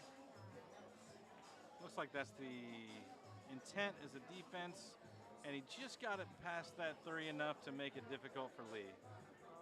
We might see a kick off that side rail just before the side pocket. We could see a 2-rail kick down by the 2. Looks like he's looking at the 1 rail. He's got to be careful what angle he hits this off, because he could end up clipping off with something towards, past that 6 ball as a scratch. We're going to find out. Didn't quite get it. Little thin on the hit. I would expect nothing's too crazy as far as positions. Maybe the 2 to the 3 could be a little tricky, but with that 5 ball there, where it is, if he can get a clean transition from the 2 to the 3, or before that from the 1 to the 2, this rack should be pretty comfortable for Y to shoot. We've definitely seen some off position from both players, though, so I think we'll see. A little risky shot there, but good execution. It ended up okay for Y. A very gentle, kind kiss on that 2 ball. For me, I would have taken that 1 on the top rail, but I don't have the ability to do what Y just did, so that was a good execution.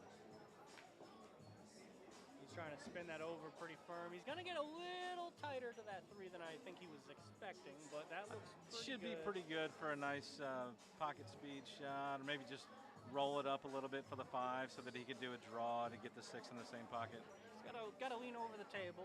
I don't think that's going to be an issue, though. He seems like He wants this to be below the 5 right now so that he can just kind of bring it back up for the 6. He can play it with a little bit of top right off that rail. Just looks like that might be what he has to do here, because a straight draw won't be quite right. Oh, it might help him get to the 7 though. Well, with as close to that side pocket as it is, I Yeah. don't think that there's too much. Yeah. Like here, he's probably just gonna draw it straight back towards him. Yeah.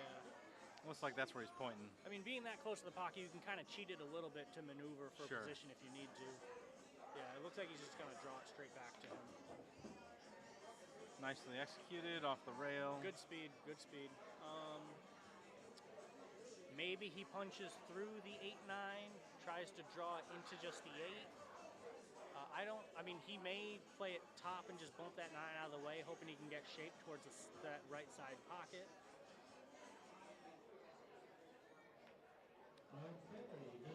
Sounds about right. A little more angle than he was hoping for, but I expect he should be able to. He'll still be on the correct side of the table. Yeah, come to the side pocket, and then I don't think he's going to scratch in this bottom left corner. You know, whether he wants to put a little draw on it just to be careful or not. Looks like he's going to try to draw it a little bit. I don't think that's quite necessary, but he executed it well. I think I just hit the +2 on accident. And this should be pretty straightforward. Just cut it in. Yep. All right. I think it's 32-26 because it was 26-22 before. Yeah, 32-26. So that's a 10-0. So as you can see from that last rack, the defense played by Y executed very well. Left Lee a kick shot that he did not execute, and then Y ran the table right from there. He is playing very well. So he played much more up to his 9 skill level, I think, on that rack than we've seen. A very kind kiss off that 2-ball. That could have ended. That could have gotten uncomfortable very quickly. Oh, sure. But it definitely worked out nicely. It worked in his favor in the end.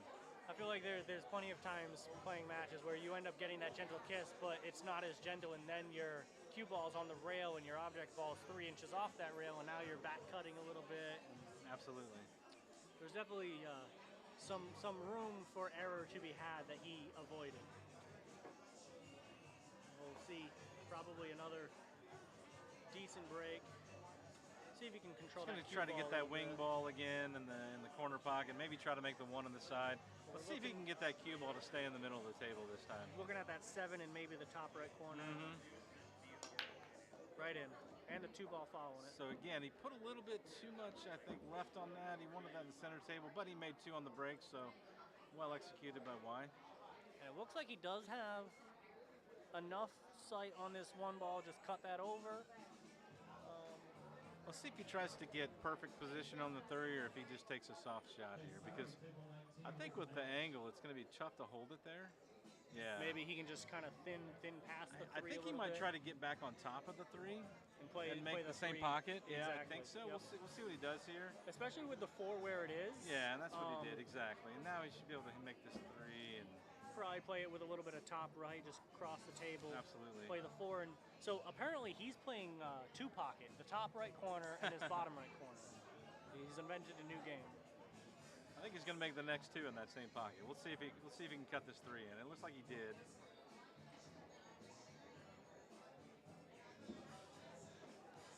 So now the trickiest position shot so far is trying to get on that 5. Me personally, I think that a little bit of top left will be able to get that side rail and then come back past the side pocket on the left to get to the 5. The only thing that I could see maybe being a little interesting is depending on how much punch or left he's putting into this, he might be dancing with that side pocket. Yeah, he definitely wants to get it past that side. I wouldn't be completely surprised if he tried punching this back towards him a little bit, towards that upper chalk that you can see. Looks like maybe that's what he's looking at. I can't tell for sure. He's definitely in between. Yeah, he's definitely thinking about it a lot here. I mean, you almost have to entertain just punching it back towards the center of the table and just hoping you can kind of bump into it. But it's not like he has a ton of angle, so you have to hit this pretty firm to make it move. And he is shooting over a rail, so like you were saying, being more likely to play it with the top might be a little more comfortable just because of where he's sitting. I think he can get back on the left side of this 5 ball, but he's looking at the right side. So I'm interested to see where this is going to end up. So he must have put a little bit of top left on that to get that to come up there. Top right, excuse me. To come off the rail, I think. But he came up a little short. He anyway. might have been. He may have been a little bit closer to center as more of like a punch than anything because it Okay. came off that rail pretty straight. So I don't think he put a ton of. Yeah, maybe a little bit of like center right or Yeah, top I think right. so. Yeah, I think so. Just yeah. to try to straighten that out off that punch. Yeah. Because with the natural stroke, it would have wanted to kind of follow it towards that rail. Not sure. Either way, he's left himself a little bit of a difficult shot here. Working on a break and run, but this is going to be difficult to make this 5. He might try to bank it. He may end up having enough that he can try to cut this, pretending like he's going to bank towards the side pocket and with a little stun draw with some right, try to hold under the 8-9. It's hard to tell with how much he can actually see the ball. He's not playing a draw, though. So he might be just trying to bank it. He was, looks like he was going for the bank, but he ended up double kissing there. With that pace, it almost looked like he didn't quite have enough speed on that to actually Maybe he was go trying for to the leave pocket. it in the center of the table. I think he was trying to leave, have the object ball on that head rail right into the middle with And the leave 8-9. the cue ball on the other side of the 8-9. Yeah, Yeah, I think could have that's been. what he was trying there. Could have been. But definitely leaves an opportunity for Lee to get back into this. Oh, a little bit overdrawn there. He has It's gonna be- enough that he can still see it, but that's less ideal than he was hoping for. Yeah, I think it's gonna be. An overcut if he tries to cut it into that corner. I mean, if he does have enough to just cut it in, he should be able to just play with a little bit of top and just nice and easy pocket speed and come back to where he is now. Oh, well executed. Well executed. Yeah, something like that, and play that 9 maybe in the same pocket. He didn't quite get there, so he wanted a little bit more than that, I guess.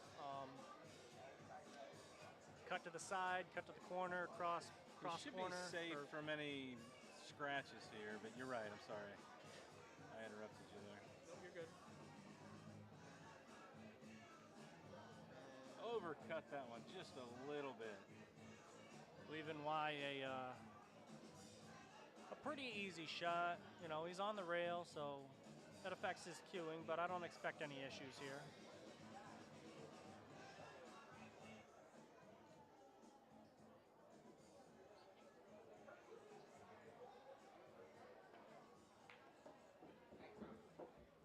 We're going to double check this score because the math doesn't add up for us, but we'll be back in just a second.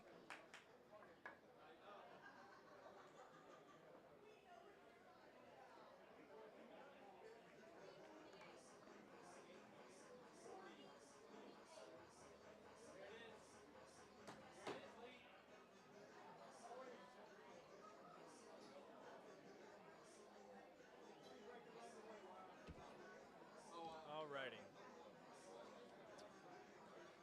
So again, just a little bit off of the handicap now. 12-point lead for Y, but as we've seen in the last few racks, that can change quickly. Yeah, we were expecting the potential for big swings either way. Both of these players can break and run, and that changes the landscape in a big way, especially when it comes to when you're now we're kind of approaching the middle slash not so much end, but towards the middle of this match. This is where that momentum is really going to start shining through. If one player does start kind of creeping ahead in a big way, that can be demoralizing for the opponent. It's hard to, just claw your way back into a match when you're behind. And speaking of momentum, I think that's the 3rd break in a row for Y. So that's definitely advantageous, except he happened to get hooked a little bit behind the 8-ball in this shot. But he did make one in the side, I think. This is not the easiest shot. It looks like he has enough room if he goes around that 4 for a 1 rail. He may be able to just come straight down and spin off the head, that base rail with a bunch of left and just kind of bump it in. Sort of looks like he's going to try to hit the rail first, put a little left on it, Yeah. and get the 1 coming back. The only issue that I see there is does he end up getting locked up on that 8 depending on how full he hits that 8-ball. Because that 2-ball is up under that 9. Yeah, the 2-ball is going to be tough no matter what. It looks maybe he's changing his mind now. He's going to go for the kick. Yeah, towards that chalk. Definitely able to get more action on the cue ball to get it back up the table if he does the kick shot, I think. Ooh, did not miss that by much. This is going to give Lee an opportunity. Here, I would expect maybe he's going to have the cue ball down here by the base, have the cue ball go over towards the 8, and then cross the table over to where he can then shoot the 2 ball into that top right corner. A little bit of top left, center left. I think he wanted to hit that a little more firm than that. A little bit more, yeah, I think so. He might have been thinking about that side pocket. I don't know, the way he hit it. But he definitely wanted to hit that harder, for sure. So a little tough cut here, but it's makeable. Might have enough that he can cut this and still hold with the 7. I think so. Off the right side of that 7. Overcut it. But left a tricky shot for Y. Q's on the rail. He does have an angle for it, but it's a thin cut, so this is not the easiest shot. Cue ball is gonna retain most of that speed, so we're gonna see if does he try to just give it enough and he ends up down by the 7. Does he kind of hit it a little extra firm to go up and down the table yet again for the 3 in the same pocket? Hit it full. I'm not sure if that was bit of a defense, maybe? Maybe, I don't know. Better he maybe just mishit it, but it could be. When you're going rail to rail like that, it's tough. Yeah. Even for the high skill level players. Maybe he tries to cut it in. Maybe he tries to play a defense under the 7 or the 8. In our finals in that tournament, we have Logan and Christian and the Untouchables. Everybody come on up. Thank you. So nice cut. He ended up running into the 4, but I don't think that's going to cause him too much trouble. Maybe on the next shot. But this is definitely makeable. I'm not. I feel like as long as he he draw on this, or yeah, maybe just enough draw so he doesn't clip that 9. Because that'll change the dynamic. He might. I don't know if the angle is such that he would play the 3 off that 9. I think he can. I think he Just can cut it for sure. Yeah, it's just a matter of where he's not going to clip that 9. It doesn't look like, so he should be able to just come 2 rails, wrap Ended up around. Okay. A little bit of a back cut for a combo. Yeah, that 5 isn't quite in the pocket. It's up on the rail a little bit, but Makes this kind of tricky. Should be okay on the following shot. Cue ball comes 2 rails around. well executed. Well executed. It's hard to keep that 4 ball there when you hit it with that speed. Yeah, It was very well executed. that definitely could have walked up that head rail a little bit and made this a lot trickier. So that was good hold. Came back to the right side for the 7. Nice shot. Nice shot. Is a little straight on that, so getting back to that 8 could be tricky. Might just try to jack up and draw this a little bit, shooting over the rail. I think he's got enough angle to hit to go off the follow bottom it rail, through. maybe a little top right on it to get back up the table. It's definitely a more comfortable stroke being on that rail as well. Yeah, But he definitely had a good angle there. you just have to make sure that you juice it enough to get up above that 8. Yeah.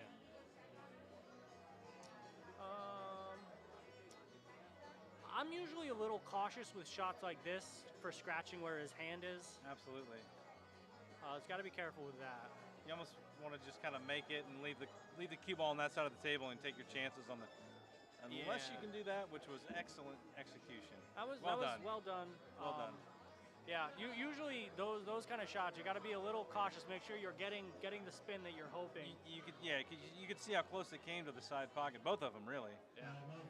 Please come up and get your payout. Your prize. Just feathers it in.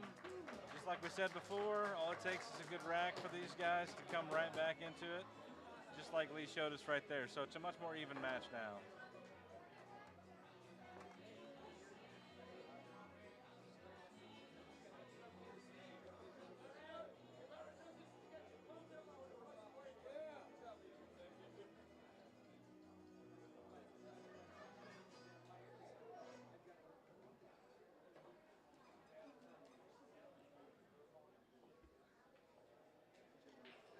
All right, after 3 breaks in a row by Y, Lee gets an opportunity to see what he can do with the break and hold on to that cue ball.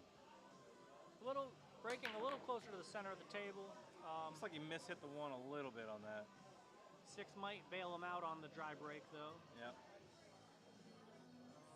Looks like that one is past that side pocket enough that he's not fearing the scratch, trying to cut it down.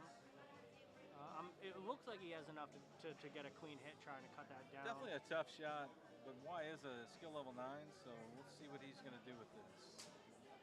I think you're right, though. I think he can hit the 1 without scratching. Might bump into that nipple and send it back up table towards the 9, though. It's hard to tell just how tight into that he is.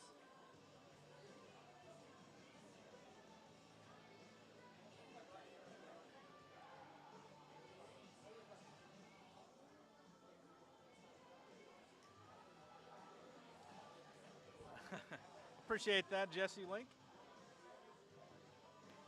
Oh, what a shot. What a shot. And he almost got enough to come back for the 2. Either way, great execution by Y on that shot. Couple options for this next shot. I just feel like I have to He could try clipping off the right side, his right side of that 2, putting the cue ball under the 3. He could try banking it past the 8, banking it towards the 4. He could try, if he felt feisty, drawing off the 2 and caroming the 3 into that left corner, but that would be a lot of draw. There's definitely a couple options here. He could send the cue ball 3 rails, try to get up under the 9 by the 4. Looks like he's going for that bank pass at 8. Looks like he might be trying to lead the 2 on the rail on the left side. Oh, he went for the bank. And hit the 8 ball. I'm not sure if he meant to do that.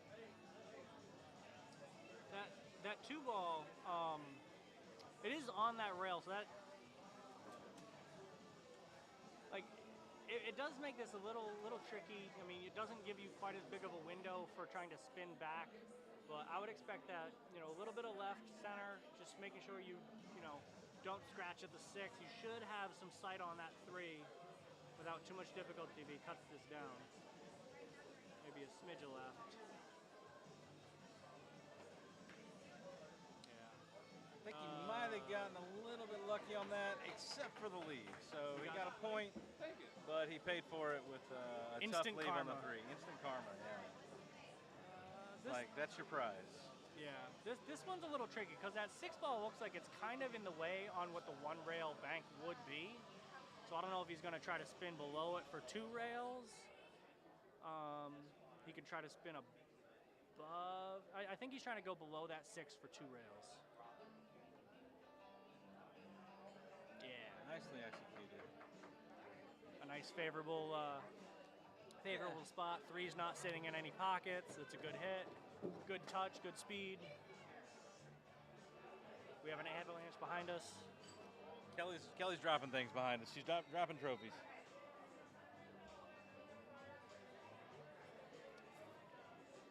So let's see what kind of defense Y comes up to here, unless he really wants to go for that bank. Looks like he's just trying to mix the 3 ball in with the rest of them there. Looks pretty Might good. accidentally make the 8. Okay, all right. That 6 ball might be in the mix as well, blocking the 1 rail. I think it is, yeah. I think it is. I might have to go off the side rail here on the left. 1 rail, maybe 2 off the head rail. I feel like I'd be more comfortable measuring out the 2 rail angle. And then you're more likely to be able to hold the cue ball under the 7-9, have the 3 come down by the 6. Yeah, the only tricky thing here is he's got to put top on it with that rail. He did do that, but not going to be able to control the... Didn't hit it quite full enough. Yeah, I think that if he could have put a draw on that, it might have had a better chance of holding that 3 on the top, or holding the cue ball, excuse me, on the top rail. Yeah, but as it turns out, he kind of left Y an opportunity here. And having kind of punched through the whole pack, he opened everything up. So we could see... he's looking at his angle now, seeing where he wants to be, like what's the comfort zone to make sure he doesn't get clipped by that 9 blocking the 4. So we're expecting he's probably going to play this either with just some top right, come back to the middle of the table, maybe some bottom right, or sorry, top left. Put a bunch of top left on that. Yep. His top, that was more like center right, his right, to come out 2 rails. You're right. The left and right thing. Yeah, that's tricky. Because of the view. It's tricky. I'd expect maybe a little punch left, little draw left. Yeah. Well executed there. Maybe draw out 2 rails. Or you could play it with top or just punch it. I mean, lots of options there. It's a really good stroke. Good pacing on it. He's right back where he wants to be with positioning now. He shouldn't have any more trouble with this rack. Straight in on the 7s. And maybe with this 8, he's nice and gentle to play the 9 in the side. Yeah, Just let it come off that head rail. Whatever his preference is at this point, you know, it comes down to whether you like to try to get perfect, whether you try to get the easiest shot. Looks like he's going to. I would think just kind of stun it. Nice and soft for the 9-ball on the side. That's well executed. And we're back to an even race at the moment. That's right. Yeah.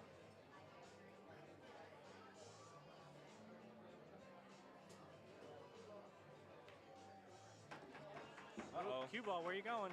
QBALL, where you going? I'm gonna have to erase those 2 points. I think. Oh. I did that too quickly. Is he gonna give those to Lee? He's going to give that 9-ball to Lee. Normally, shoot him in out. a tournament like this, you shoot him out. But with an 8 and 9, you know that's normally you spot the 9-ball on the dot and give ball in hand. But in this particular case, he gave that one to Lee. I think he's getting challenged by his. His team might not be too happy with him, but I think based on what we've seen tonight, it's a compliment to your opponent saying we assume you're not going to miss a ball in hand, spotted ball. But it was a good, you know, a good run. Besides that cue ball getting away from him. So you can see a 4-point swing there just on that scratch. So that can make a big difference in these games that are going really back and forth like this. And now Lee having the next break. That might be.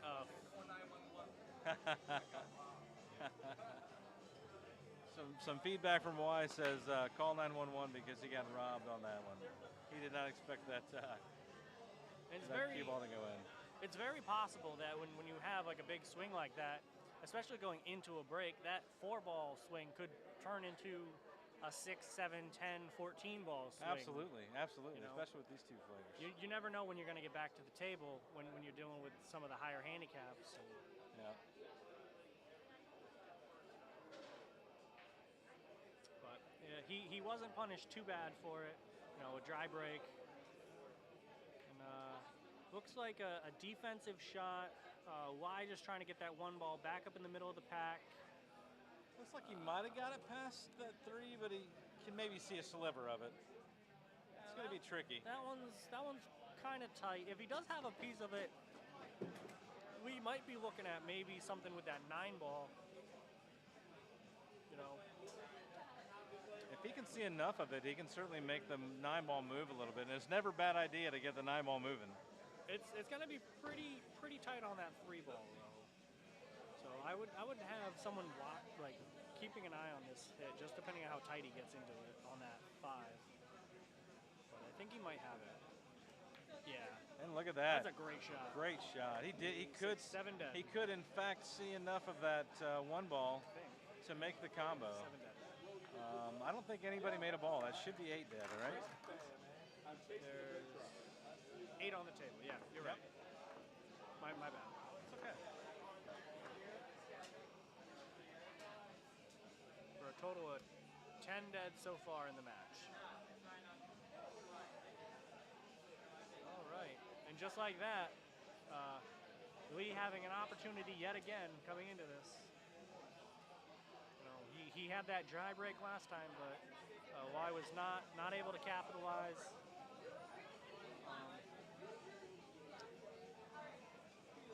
Lee somewhat approaching what he needs. He only needs another 23, so I think we're approaching the end game on this match. It's been a very, very good back and forth match. This is the kind of matches I love watching. It's just, you know, some good. Oh, that was a much better break. He got that wing ball like he intended, and don't know if he's got to look at the 1. Nope, looks like he's going to be blocked by the 3 ball, but definitely made 1 on the break. That wing ball. Shouldn't have too much issue on a hit, you know, coming off this base rail here.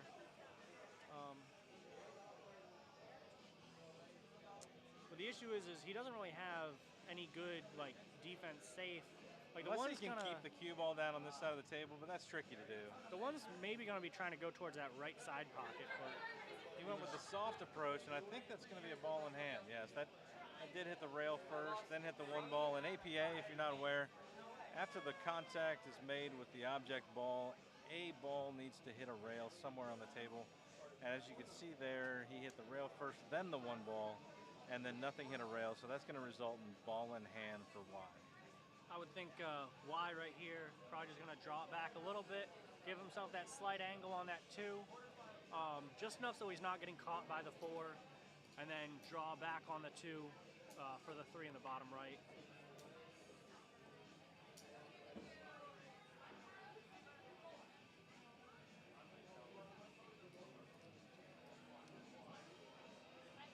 Maybe a little more angle than he was hoping for. But he might have got the bailout on some. I think he's going to be able to see that 2 ball between the 8 and the 6 there. Yeah, gave him a window, and this, with it being on him having to hit to that side, it's going to naturally come down towards this 4, 7 for shape on this 3 ball if he plays a little bit of top. So if he has enough that he can cut that, I'm not sure how close to that head rail it is. But this should come down comfortably without too much difficulty for this 3 ball as well. That was a bunch of right. I'm not sure why he put so much right on that. I'm not sure. Maybe he meant to hit it harder. I'm not sure. Try to go a couple rails. I don't know. It looked like he had enough to just cut that in, though. Yeah, I think so too. I'm expecting probably maybe some center punch down towards this 4, 2 rails maybe. Yeah, that looks pretty good. Well executed there by Y. He should be able to. I would expect maybe center, maybe a smidge of right, kind of a punch to get back towards the 7. He can maybe try to go through the pack, but I wouldn't think so. Didn't quite get that as far up as he wanted. Now he's got to be thinking what defenses does he have available. I can see maybe he can graze the left side of the 4, have the cue ball come 2, 3 rails and block by the 6, 8. It'll kind of push the 4 towards that 6. He could put the 4 towards. He gets the 4 in the middle of the table somewhere. Yeah, or even the bottom middle. He can maybe put it on that bottom rail and get the cue ball. He's going to try to send the 4 ball the other direction though. He's going to leave the cue ball down at the bottom. Yeah, that was kind of what I was thinking. Okay. I don't know if he hit that quite enough to hide it though. He might have gave him an opportunity. Didn't quite get opportunity. there. I don't think. It's an opportunity for either a bank shot or another defense. Yeah.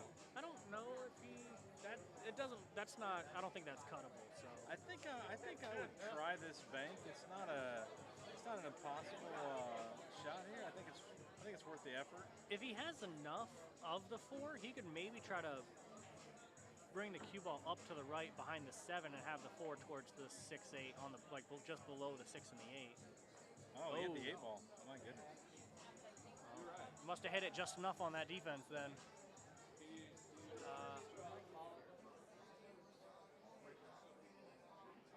We're giving Way another ball in hand. He's looking at that 6 ball, seeing if he likes it going past that 8, which I'm thinking he must. Should be pretty straightforward.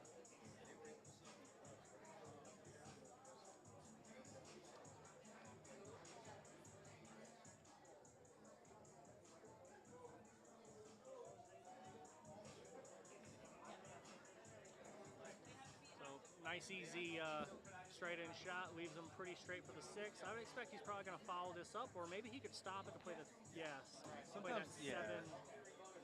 Not worth dancing with the 8. Sometimes we try to do too much and with too many rails, and sometimes the easiest thing is just to hit soft and keep the cue ball under control. Keep it simple. Keep it simple. Although he's got a little bit of a tougher shot here. Probably going to put it aside here, I imagine. Nice and soft. Nice pace. Nice pace. And we're once again back to an even race, just about. Y up a little bit. puts that 9 in without much This difficulty. time I gave him the points early and he didn't scratch, so He gets to keep. I won't take the blame on that last time. There's no way I can't see this play. Nice tight race. So a 14-point lead right now for Y. Take away the handicap, that makes it a 4-point lead. So again, it's really back and forth here. 18 to 22 on the race. Anybody's match from here. Surprised we haven't seen any break and runs or anything.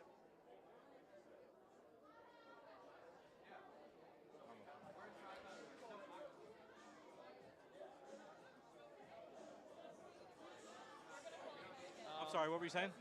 I'm surprised we haven't seen any break and runs or anything of that nature. I thought we were going to get one earlier with Y. He kind of got out of position on that 5 ball, I believe, and ended up having it just a little bit further, and I think we might have had a break and run. Both of these players are capable of it, so. Certainly.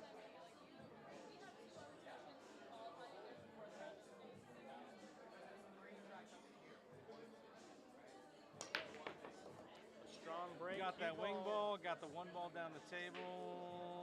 1 ball's buried. Almost got to look at it. I would expect we're probably going to see a kick off this base rail. You might be able to see a piece of it.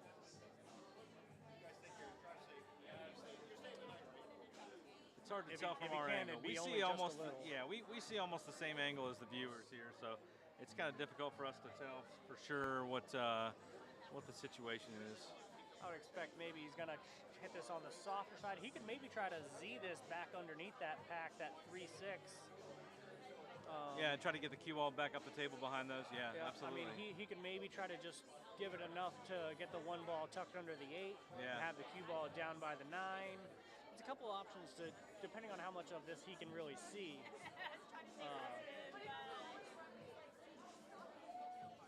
It's hard to tell, but he can definitely see it straight.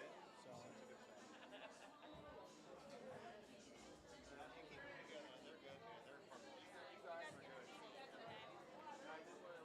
Oh wow, he saw more of that than I thought he could. But a nice attempt at the defense. He gave up a straight vision on the 1, but this is not an easy shot with that 1 ball being sitting on a rail and plenty of distance between them.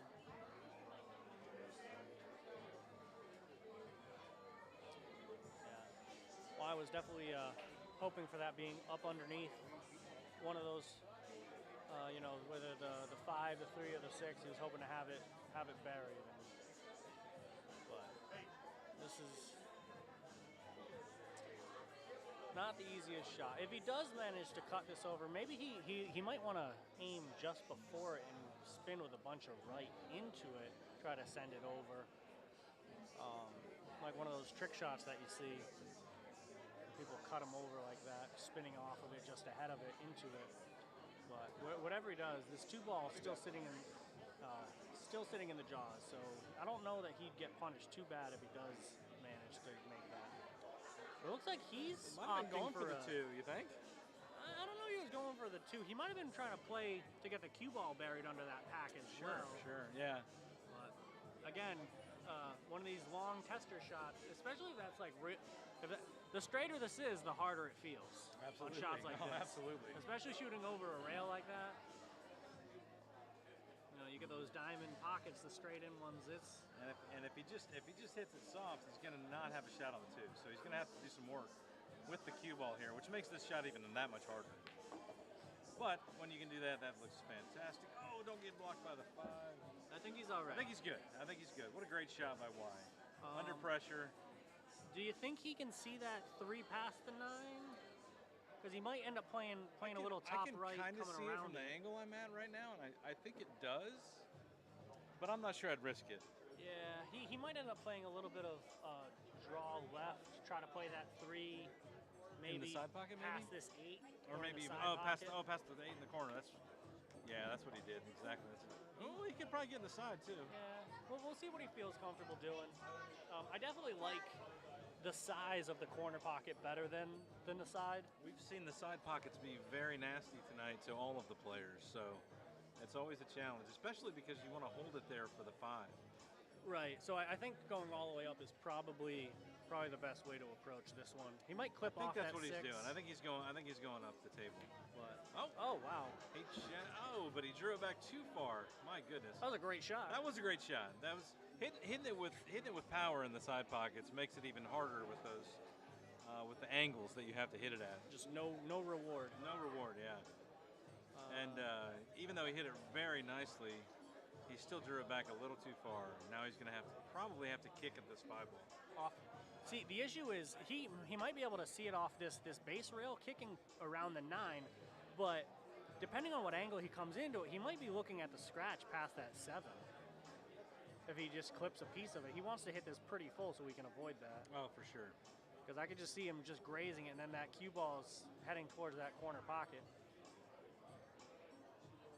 Doesn't look like it's going to be too difficult of a hit. I think it's far enough off the rail. Yeah, he can get around that 9. It's just got to be careful what angle he's coming into that with. Yeah, see, he was dancing with that corner pocket there.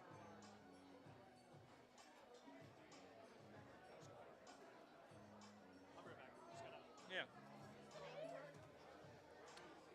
So Lee is going to try to do something with this 5-ball. I'm not sure if he has a makeable shot anywhere. If he can just get it down past the 6-ball off of that rail and leave the cue ball right about where the 5-ball is right now, kind of replace the cue ball with the 5-ball and get the 5-ball down the rail. It's easier said than done, but it might be worth a shot. And he went for the bank, and it looks like he was going for that shot. That was a risky attempt by Lee, especially with Y, with getting a larger and larger lead here, 61 to 43. Let's see what Y can do now. He should be able to kind of move up table here for the 6-ball and the side. I don't see too much trouble going forward, but if you get off position just a little bit, it can make that a little bit more difficult. Looks like he hit that right about with the correct speed. He's going to go off the 6. He might come off the rail with the cue ball. Just like that to get the 7. He got a nice angle there where he can put that cue ball just about anywhere he wants it for that 8. The only thing you really don't want is straight in here, but even if you do, it's not that bad of an angle on the 9. But he's just going to touch this in here. He might get fancy and try to come off of the side rail and bring it up the table a little bit off of 2 rails, just about like that. And he was fancy, and it executed perfectly. So he's going to go ahead and put that 9-ball in there. And really the first significant lead of the game right now with Y going up over Lee. And I think that I think that we're down a ball right now. So I'm just going to go double check the score real quick and be right back with you.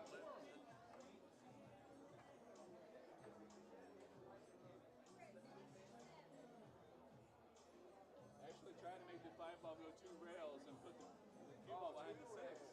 I tried. Okay, that's a good idea. You're a killer out here with that. You're on my team.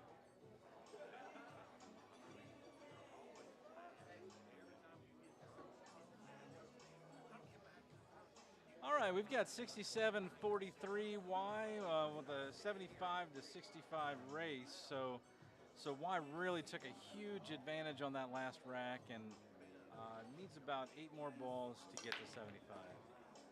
And he got that wing ball again, but he almost got the 9-ball to go with it. But he still, I think, has a look on the 1-ball here. He may not have the entire one. He might not be able to see the whole ball. He might not be able to. If he is, this looks like this should be workable. I mean, there's always the threat of that early 9 if he gets out of position on something.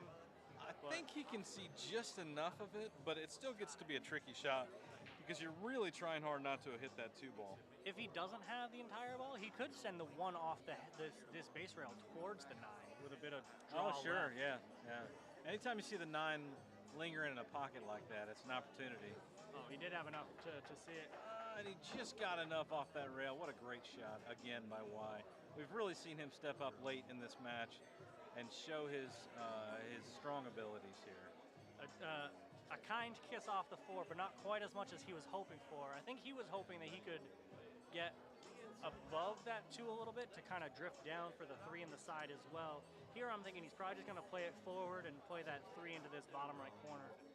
The question's going to become whether or not he just tries to combo the 4 into the 9. And I think at this point, probably going ahead to be the safest bet. Otherwise, he's going to have to try to draw the 3 backwards, and that brings scratch into the equation. Yeah, and with that side pocket right there. You think he's probably just going to play this with some center, come back across the table. I don't see any reason not to.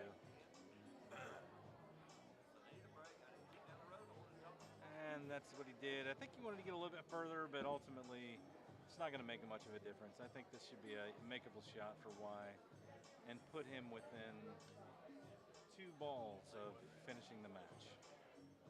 Probably just cut the 4 right into the 9.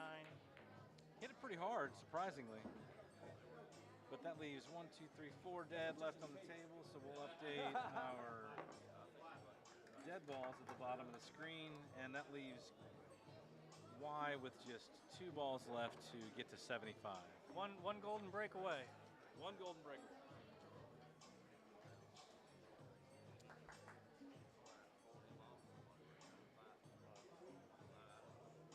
This is the part where if he doesn't end up making a ball in the break, we need to start thinking, you know, every ball is potentially an extra point for the match itself. I felt like he took a risk doing that bank shot in the last rack off of the side.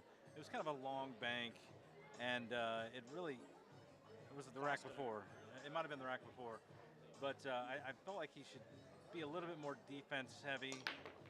Since 9 ball. That's one of the 2 that he needs, and he might have gotten hooked. I think he did. Yeah, he got hooked up on that, so he's 1 away, but I'm not sure if he starts looking for a Hail Mary here, you know, off that head rail, maybe just to our right, maybe like half an inch to an inch to the right of that center diamond, and on that base rail for a kick.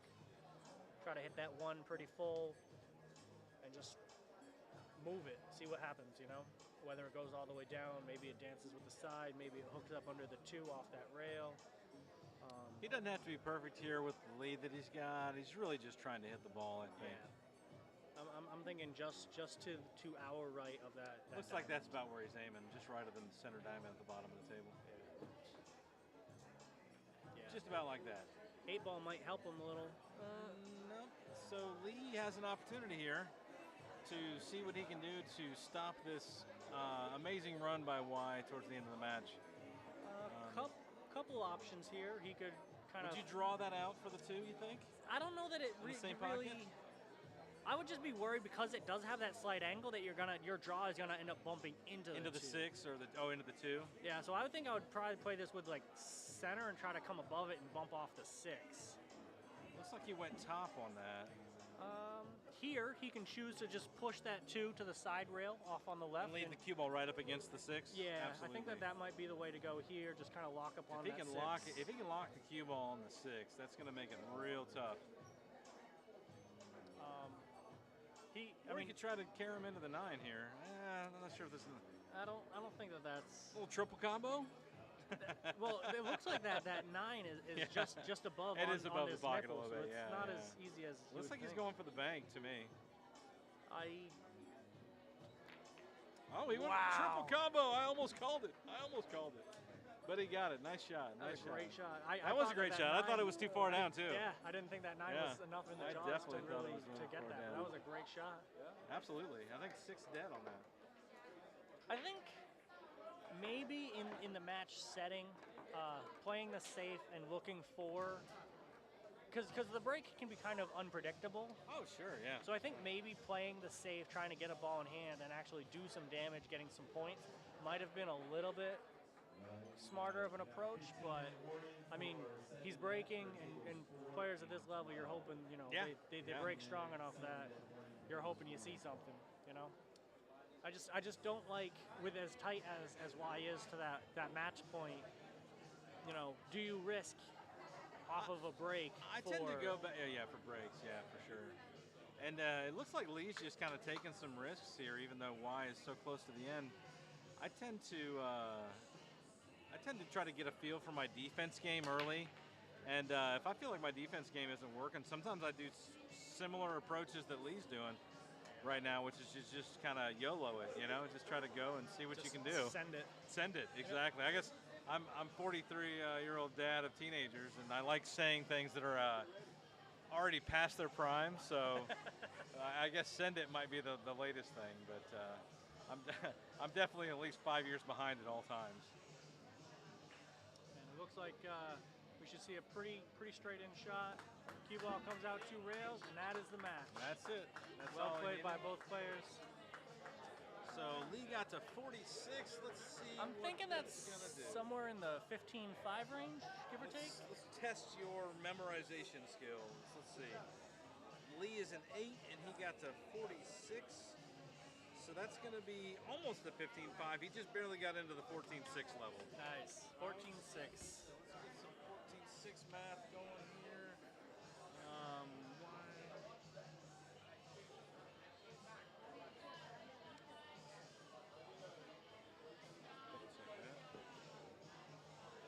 So that's going to put us at overall 37 for Baby Sharks and 23 for Hustlers. We'll be right back in a couple minutes after some players are chosen here, and we'll get you set up for the next match. Let me update the overall score first.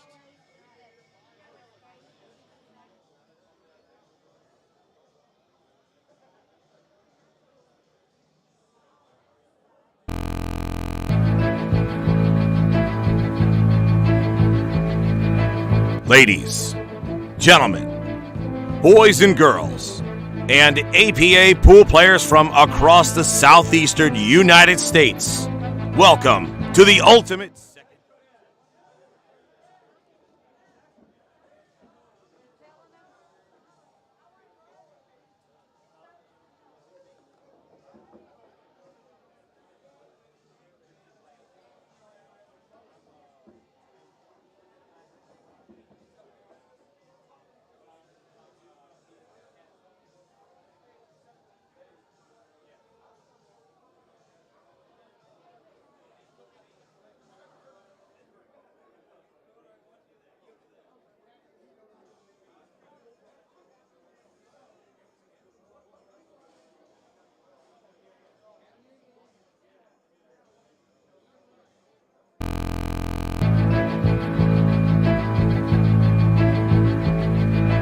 Ladies, gentlemen, boys and girls, and APA pool players from across the southeastern United States, welcome to the ultimate second.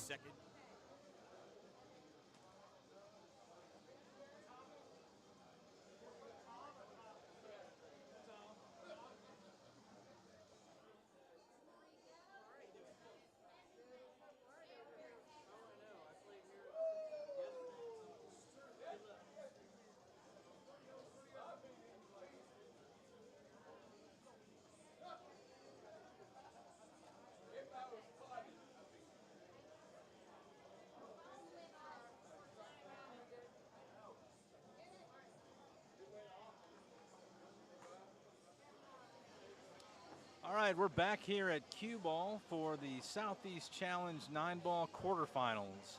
If you're just joining us, we've got Team Baby Sharks out of Pelham, Alabama versus Hustlers out of Fort Walton Beach, Florida. Currently, Baby Sharks has a lead of 37-23. It's the first team to 50 points, so Baby Sharks is close with 13 more needed. We are on our third match right now. Third match, Paul Miller here with Christian. And we've got Christy Glass coming up for Baby Sharks, who is a skill level 4, and Thomas Sexton, who's the captain of the Hustlers, a skill level 5. So he needs to get to 38 and 31. And with the Thomas winning the lag, he takes the break, and it looks like he had a dry break there. Yep. Looks like it. Okay. So Christy's going to have to find a way to hit that one ball, and we'll just get started here. For getting a dry break, Tom kind of got a bailout on his first leave, looking at a one-rail kick for Christie that didn't work out the 5 might be in the way for that 1 coming down to this bottom left corner, but I don't think so. And then little drift forward to that 2 ball to the side pocket shouldn't be too difficult. So we could see a couple point run here for Tom. Should get a couple for sure. Might have some trouble with the 3 ball. See where he ends up. I think he's probably going to choose a bank here for the 3 ball, but a good 2 ball start for Thomas. And he does go for the bank. Came up a little short. Just a little too tight in the angle on that. It would have been decent if that bank had gone down. The 4 would have gone into the 8 without too much difficulty. So we kind of didn't really have to worry too much about the leave. Looks like she may have enough. Wow. She went for the combo and almost made 2 balls in 1 shot. I was looking at maybe it could have cut to the left Yeah. past him, but she went right into it. That was a great shot. 3 sitting in the jaws, not going to punish her too much. Just opting to drift down nice and easy. One of those side pocket cuts, which we've seen a lot of trouble with today for even the 8 and the 9 that we just saw play a moment ago.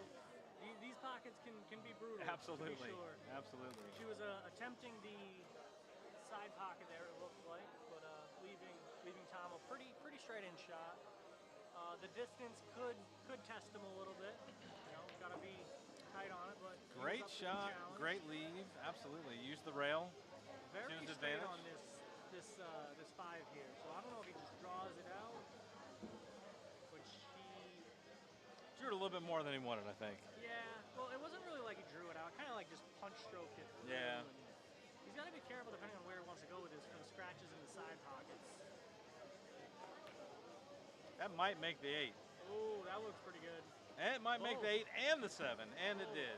So both players have made 2 balls in 1 shot in this rack. So this might be a pretty quick game if they keep that up.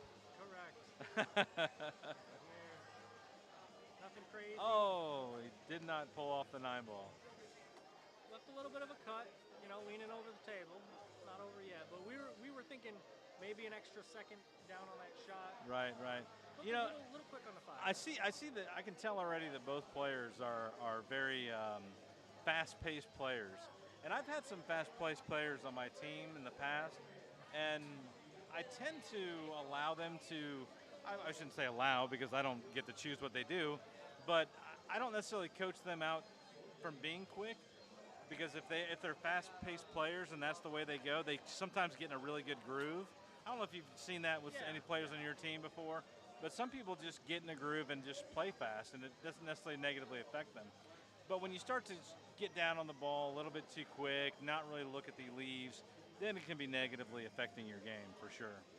I definitely, unless it's someone that for a fact has that faster tempo, and then having them slow down will just throw them off. Right. Usually I would advise, take that extra 2-second count when you're down on the shot, just to make sure you're set, make sure especially when they're missing a lot, right? If they're definitely like out of their groove, just say, hey, take a step back, take that extra couple seconds, and look at the shot, and really, take your time on the next one, and then get in your groove. Once you get in your groove, then boom, boom, boom. You gotta gotta walk before you run. That's exactly right. And we have Tom taking the 9 ball that was hanging in the jaws. A couple innings there on that 9 ball. A little back and forth on the 9 ball. Didn't want to go for anyone. A little back and forth. He put it away, and we're gonna see. Christy. We'll see what. Sorry, Thomas is gonna break. Yep. Yes, Tom. We'll see what happens. You know what? He told me his name was Tom. He prefers Tom, so you know what? I'm gonna update it. Tom Sexton. All right. What is it, Tom with a THOM? I don't know. I'm gonna take my risk and go without the H. All right. This is I'm feeling frisky tonight. Strong break. That might scratch unless the 7 hits it. Oh. QBALL. Dry break and a scratch, I think, for Tom. I think it got kicked down. It did, yeah. I think it hit the 3. So Christy has an opportunity now, being down to 8-2, to try to take advantage of the opportunity of a scratch here on the break. Looks like she's lining up for that side pocket past the 2. I think my reaction those top two corners. Yeah, I or think give yourself so. enough angle so Yeah. that way you can maybe get above that 6. Yeah. 2 on the side. But she chose to just I think kind of she put wanted in to push it up a straight. little bit further than she did. Oh, but look at that. Oh, the 2 went in. All right, that was a different strategy, but it worked. 6 is probably in the way of that 3 ball straight on. Maybe. It looks like it from here, but we're looking at the same view as the viewers at home. Might have a So I'm piece not of it. sure. We'll see. You know what? I think she might be able to get it. Oh, nope. She Yeah. definitely hit the 6. She thought she did. She had enough. She So did, It must yeah. have been really tight on that. Yeah, it was probably really close. I would expect a little bit of an angle. Let the cue ball drift down around this 7, 4 in that bottom right corner. A little bit of top, nice easy. Yeah, has enough angle that he can That come was back perfect. to the That was perfect. center of the table. You didn't have to do too much. You didn't have to hit it hard. You just set it up for the angle and let the balls do the rest. And a great shot there, too, by Natural Tom. position. Absolutely. Here he's got to make sure he doesn't dance with that side pocket. Might want to go that he's 2 standing over. rails here, I think. Oh, he tried to draw it back up the table. I'm not sure he would have liked that leave much. I on don't that think he 6 would have liked that anyway. lead, but it still is a tough shot for Christy.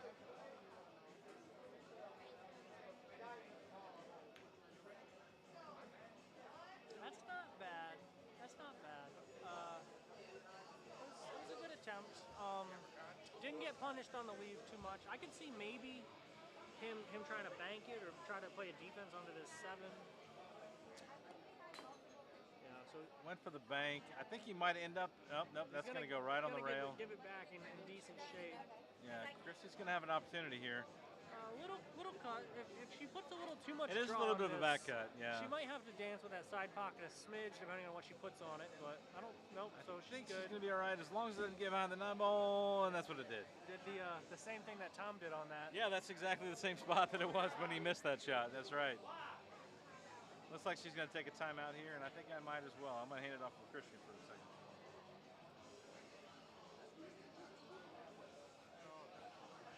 We're gonna see Y step back to the table to help out. It looks like he's advising going straight across the table for a 1 rail kick, trying to send the 6 ball maybe towards the 8. If the cue ball ends up skimming off of that 6 on the upper side, like towards that head rail there, maybe the cue ball could head towards the 8 as well. But I'm assuming that he's probably advising trying to get just a pretty solid hit, and just maybe hoping for that 8 ball off this. Something's wrong.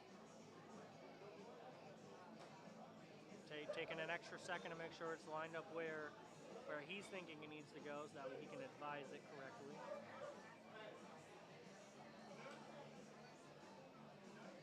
Saw some strong shooting out of him this past match. So it looks like he doesn't actually like that side rail kick. So we're probably going to be coming off the head rail. Just 1 rail. Big open table for the angles. You kind of just smack it, make it move, and hope you got the right spot for it. You know, just hit center mass, make the ball move. Which it did. Well, it was a hit at least. Left Tom with a fairly straight shot. He might have to work a little bit if he wants to try to transition to the left side of that table. With how straight this is, it doesn't naturally want to drift over. 8 ball might bail him out. Doesn't do that. Looks like he still looks like he's kind of firing a little quick, you know, not getting down on his shots and lining them up quite right. With Christy putting in 1 more.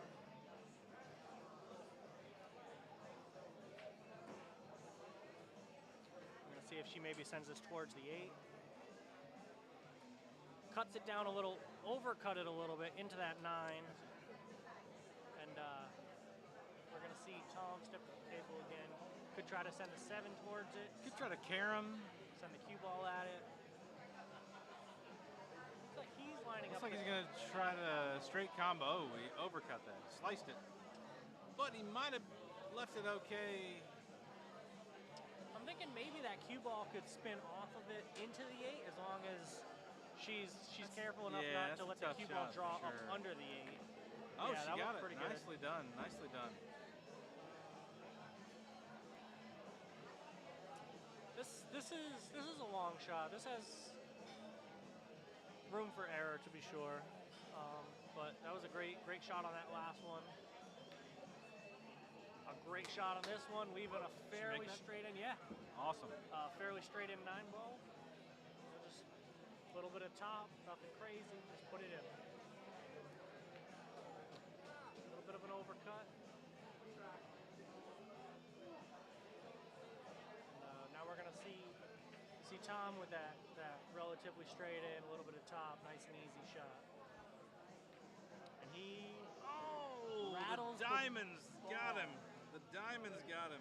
Christmas isn't for a couple months, guys.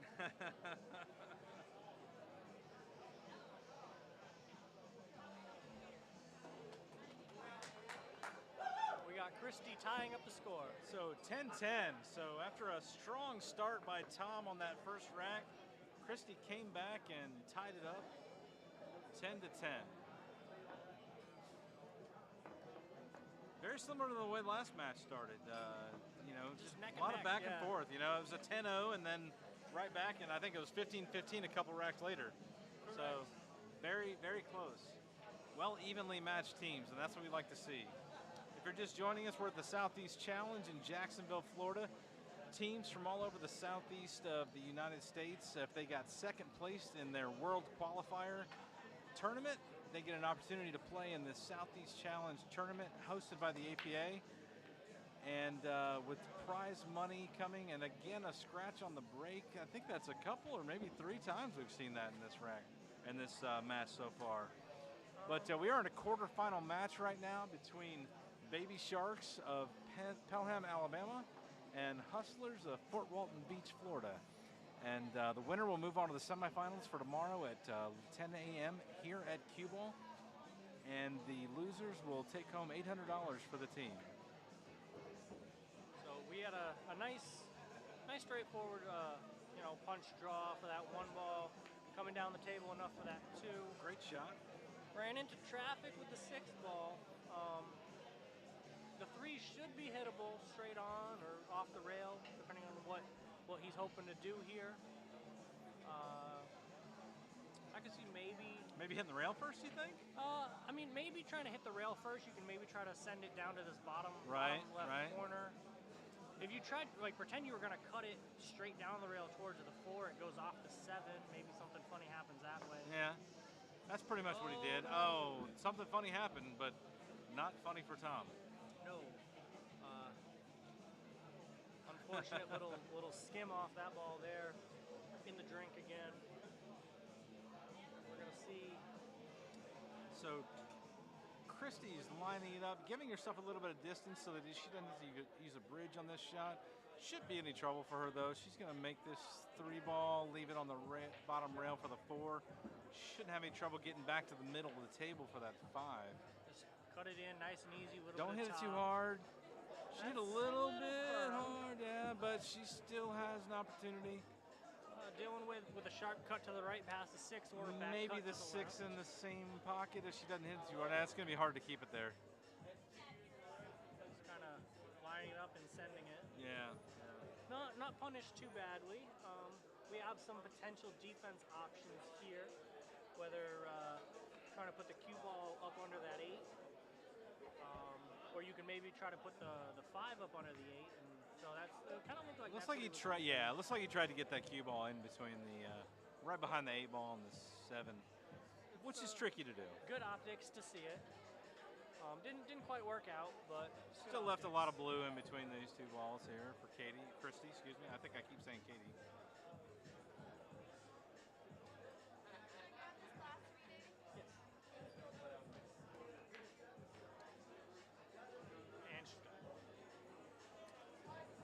Okay, so it looks like he's blocked here by the 9 ball from the angle that I'm looking at. So let's see what he can see what he can do with this. He may try just jacking up and spinning around it a little bit. It Looks like that's what he's going to try to do, which is difficult for any player. All right, so another opportunity for Christy to capitalize on this. Yeah, she certainly took the opportunities last rack. Let's see if she can do the same thing this rack. 6-ball in the middle of the table, not too difficult to transition there. The 7 could get a little interesting. Yeah, should be 2 points for sure here. We'll see. I hate saying that. I don't want to jinx anybody. She might be able to just come down and just try to bank the 7, you know? Yeah, I don't think she wanted to be on that rail quite as much. Probably not.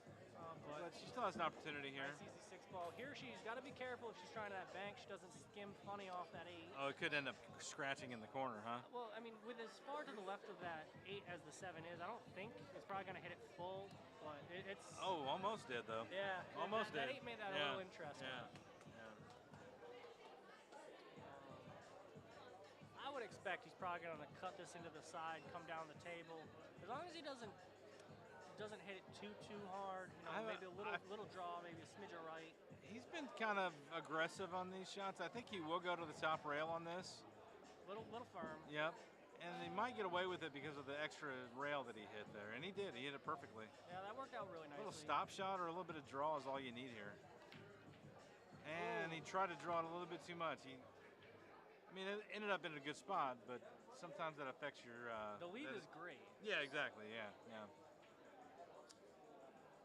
You have to make that balance of hitting it perfectly for the leave and also what you're comfortable with for making the shot. Exactly. So, which is a fine balance for me. Fine balance. Christy able to drop that 8-ball without too much difficulty, but she kind of left herself an awkward cut here, little back cut. Let's see what she wants to do with this, whether it's... Oh, what a bank. Right what a in. bank. I'm going to Great applaud shot. A couple people watching, liking that. Great that bank ending shot by rack. Christy. Absolutely. That was a great shot. We're fans, too. We love the game. We love to see that. That was great. So Tom's starting to get into a position where he's got to start dialing in because Christy does have that handicap advantage. Really a 7-point advantage as far as end balls or ball count. So we're actually looking at close to an 11 ball on the race. 11 balls ahead on the race. So Christy in a comfortable position so far, leading into this rack. Broke made a ball in that top right corner with shape on the 1. I would expect just stop it, stun it, leave it kind of close to where it is now. I think that she'll probably try to hit this soft because the angle is tight and you don't want to get too far up the table and get behind that 7 on accident. About like that. Hit it a little firmer than I was thinking. Yeah. Probably just wanted to try to At least stun she it got where past it the was. 7 where she can see the 2. Maybe I don't bank it think back to she her. can back cut that, but based on her last bank, she might be able to put this in. Ooh. Hey, make things happen is all you need to do. That's all you need to do sometimes is make things happen, and that's what she did on that shot. And she can still see the 2 ball. So another point, or another ball for Christy, who's a skill level 4, and she might have just was that? Okay. That little kiss right there at the end, I believe gave Tom enough that he can just send that. It helped 2 him a ball. little bit. Yeah, it helped could him a little bit. Send yeah. that at the side pocket. Looks like there's a little more angle. I'm not sure if he's able to hold it up above that 3, or he might try to draw it back into that side rail.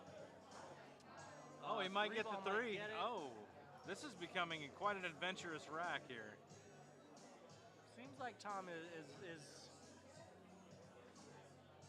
I don't know, I'm not sure if discouraged. Like, it seems like he's just very forceful and very... They're both hitting a little bit harder than they should have, but a lot of that comes with adrenaline on games like this. Yeah, you know? there is a lot really of pressure does. on these.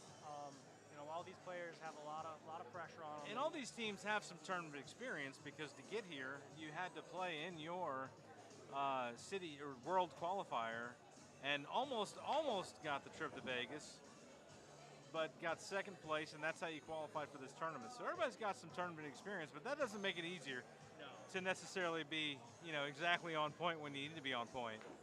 Stringing a couple together here, well.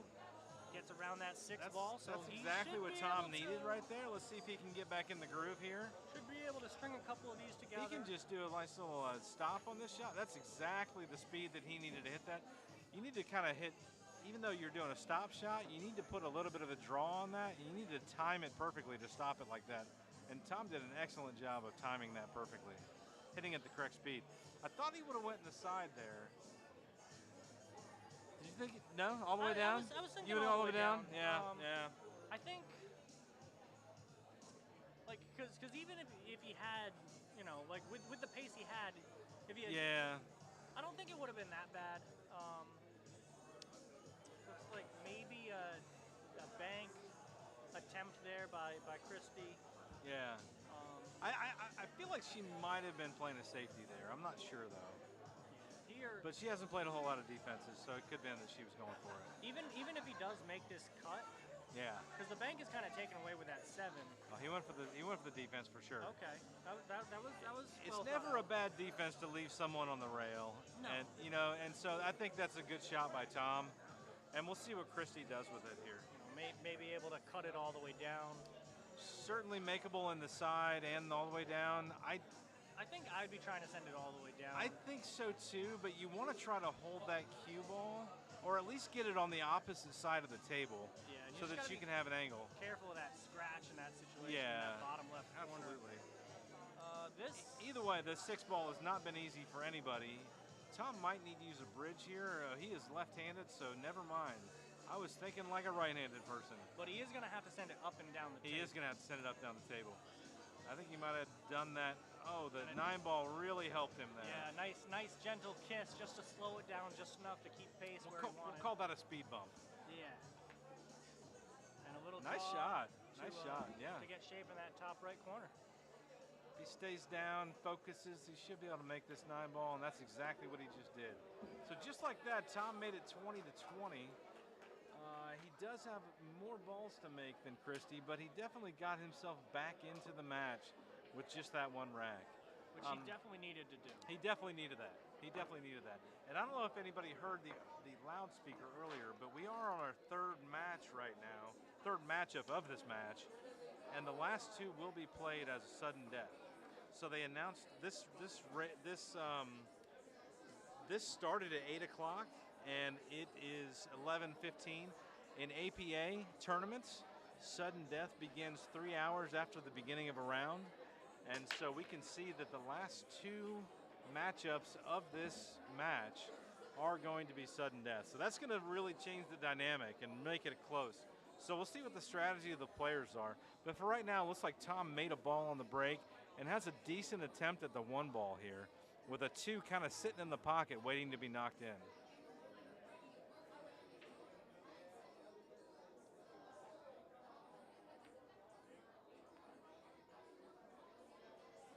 So Tom did not take advantage. I know. Tom did not take advantage of the 1 ball. It wasn't an easy shot. I don't want to pretend like it was, but he did leave Christie with an opportunity to make that 1 ball, and she does. But she got. Oh, can she get past that? She might. No, she's lining I think she can see it. She just got enough past that to make the 2 ball. And now she really has an opportunity to make this 3 and get onto that 4 ball. Got to be careful with this side pocket. I don't know if she's, dancing with that 6 maybe. Oh, what a shot. Oh, you called that almost perfectly. You called it perfectly. She definitely danced with it. Yeah. She hit the corner of the pocket. I'm thinking maybe a bank to that top left. Kind of have the cue ball do its thing. Oh. Not that thing. We didn't want it to do that thing. She did not want to do that, but still great shooting by Christie on those 2 shots that she just took. So let's see what Tom can do with this opportunity of ball in hand. Maybe draw it straight back for the same Looks like he's going for the draw. Inadvertently kissed that 5 ball. I feel like he's probably going to try for this I think he's going to go for the side bank. The 6 kind of acts as a backboard on it. Yeah. Makes the pocket a little Looks bigger. like he's going for the corner bank. Wow. Actually, that's really good speed in that shot, because you kind of naturally get behind that 6.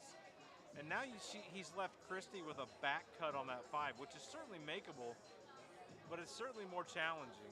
Glancing over that table, that is a tricky cut to be sure. It certainly is. I can see maybe if she hits it pretty full, smidge or right, she can maybe try to get underneath the 8th. Oh, she overcut it. Oh, and she scratched. Oh. That was an excellent attempt by Christy. That's a hard shot. It's surprising that she overcut it, but I do that often. I didn't think overcut was in the cards there. I've said that many times in my life. So here I didn't think I could overcut that shot. Exactly. Just gentle fade back to the side rail, leaving himself pretty straight on the 6. Nothing too crazy. Just kind of stopped the ball. Didn't come through. I think on the 5 I would have tried to get the 6 on the side, but it is a safer bet to try to go straight down. But he didn't take advantage of the opportunity. That or maybe with the ball beforehand, try to get maybe a smidge closer so you're not dealing with quite as much distance. Yeah. I mean, you had a ball in hand. You can leverage that to your advantage. Maybe if he had played the cue ball off of that head rail, so that way it's walking down towards it.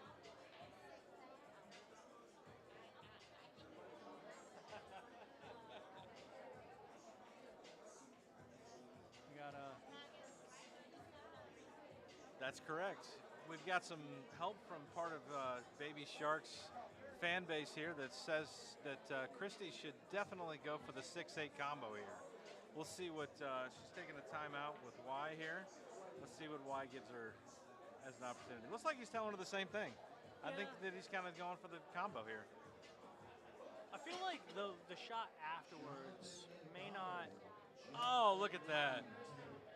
That was great timeout. Great commentary from the fans. Not locked on that 9 at all, so nice she and just easy. hits this nice, perfect speed. Oh, the diamond pockets got her. Maybe a little quick on that flyer. Maybe a little bit. Maybe a little bit. We're gonna see Tom, nice and easy. Nothing Comes crazy. off the rail beautifully. So this is another tight match. Another tight match, exactly. Just going right down to the wire. Our count doesn't add up. That does not count. I think I hit that one extra time, but I'll go double check it. All right, Christian's going to go double check the score for us because Paul gets click happy sometimes. It's close. It's close.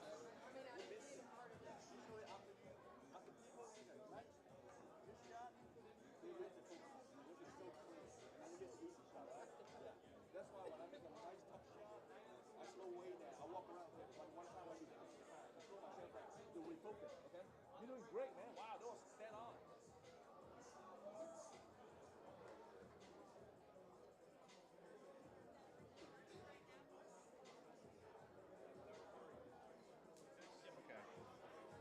All right, I did get a little click happy for Tom, just like I expected. It is 24-26, and a race to 31 for Christy, and a race to 38 for Tom. So it's very, very close here. It looks like, did we get a dry break there? I think we did. So Christy's going to have an opportunity to see this one ball and have to do some work to get it in. Cue ball turning into a Beyblade there for a yes, second. the Beyblade. Oh, my kids had Beyblades when they were young. That's a good reference. The attempt at the cut down the table, a little overcut. A little bit overcut, yeah. Tentatively leaving a combo to the 7 to the side. And combos are never a guarantee. Let's see how Tom plays this. I think the combo is the best bet. He does try it, but in the end leaves Christy an opportunity to make the one ball. Maybe draw it back a little bit for the 2. I would think so. We'll see how. Probably, yeah, just straight draw. Depends on how comfortable she feels with her draw. She might try to go use the rail a little bit or hit it soft like that. I'm not sure if she has enough to get it past that 5 or not. She could maybe back cut it, but that's a real tough cut. Try banking it up by the 3. I think she tried to go for a safe. I think that was a defense. I don't know though. That one's kind of hard to read. Yeah, it was hard to read. But it looks like Tom has. You think they go past the 8? He might send it into the 8 if it doesn't. Try tried to go into the 8. Yeah. Didn't quite So work. it must not have had, It must had not enough have, yeah. room on it. Leaves an opportunity here. You would expect, you know, she's getting the bridge, so it's not the easiest to get the good stroke that you want on this, but I would You expect try to maybe draw this a little bit? Draw back Yeah, like a I think foot or so. two. She went soft on it again. That's okay. A lot of people aren't comfortable with the draw stroke, especially with using a bridge. Yeah. And so, you know, you really got to do what's comfortable for you and then just work out what happens from there. And there's nothing wrong with that strategy. The bridge is definitely one of those tools that you need to work at getting comfortable with different types of strokes with it. You know, Absolutely. whether drilling out that you play every shot in a rack or, you know, a series of racks with it, just to, you know, do you leave it on the table? Are you holding it Right. yourself Do you- in your yeah, offhand? yeah. You know, and then how do you hold your cue with the one hand? Yeah. You know, and just trying to get comfortable with the different positions and stuff. Definitely something that players should. Tom work got on a to get. great roll right there to get that 4 ball straight into the pocket. Looks like he's trying to hike up a little bit. All he needs to do is push through this a little bit, and he's got the 5. And that's what he did. Maybe pushed a little bit further than he wanted to. He might still be able to cut that, but that's a brave cut. He might be playing it safe, get the object ball under that 8 on the head rail, cue ball over past the 6.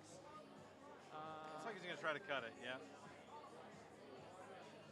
He might have left another shot for Christy here, so a lot of back and forth right now. Yeah. A lot of back and forth. If she can hit this soft into the side, she might be able to make a couple balls here.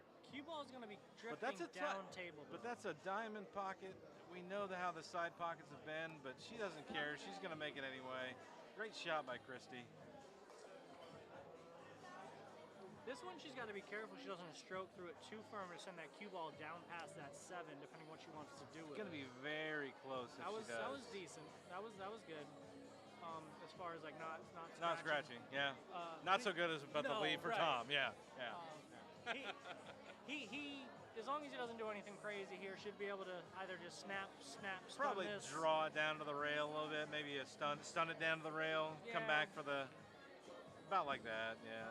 Oh, he made that 8 ball tougher though. Shooting over the 8 a little bit. Yeah. Shouldn't bother him too much. Getting back to the 8 could be tricky.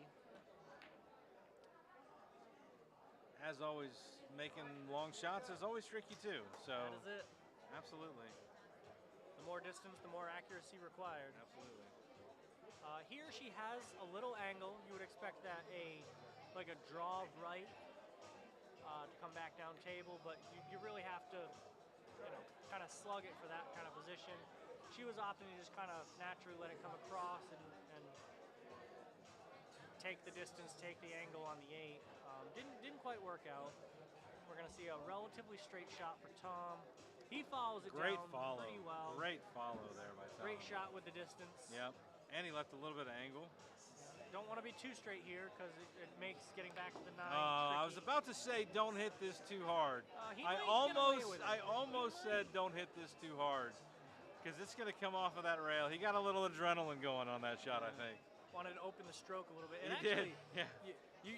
you were able to see it that the rack spot there. It kind of nudged back to the left. Did it a off little bit? that, Yeah. He's going to bank this one, I think, and not quite make it. A good pace though, not letting the cue ball go too crazy, but does give Christy an opportunity So to very, very close take match. it. Christy's down to only needs 4. If she can make this, she'll be down to only needing 2 balls. While Tom is currently, oh, what a great shot by Christy. drilled it Clutch, right in. that was clutch. So she only needs 2 more, while Tom is looking at 7 more to get to 38 because he is skill level 5. And we'll see how this goes. On the other side of this, because this is a match to 50 or 50 with 3 wins or 51 points. If she's able to close this out with those 2 points, I'm not sure. You want to take a glance at that? Let me take a look. So currently Tom has 31. He's a skill level 5, and that's going to be a 13-7. If she can close this out, that would be the match with 3 wins, wouldn't it? I think it might be. She just did it. She just made 2 balls on the break, didn't scratch. I think that might be the match itself. Did they? And they won That's their third win. That's the third win for Baby Sharks. And they have the 50 points. We're gonna let them figure out if that is the, in fact, mathematical end to this match. But I think that must have been the fourth match. Was that the fourth matchup or the third? Yeah, that was the fourth? Because there's a 60 total there. That's 3 done. So this was the fourth match. Okay, that was the fourth match. Yeah. So I incorrectly said that the last 2 would be sudden death. What I really meant was the last 1 would be. But I don't think we're going to be in need of that last one, if our math is correct anyway. Then that would be 50 to So it 30. should be 50 to 30. And I believe that Baby Sharks will advance. We are working on confirmation of that. I think they're trying to say that they need 1 more, I think. We're going to let them figure out and not intervene because it is not our position to do so. So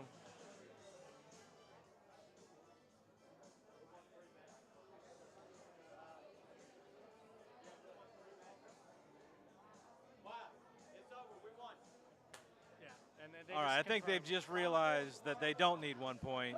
And you see a little chest bump there with a couple members of Baby Sharks. And we'll go ahead and put this final score in here.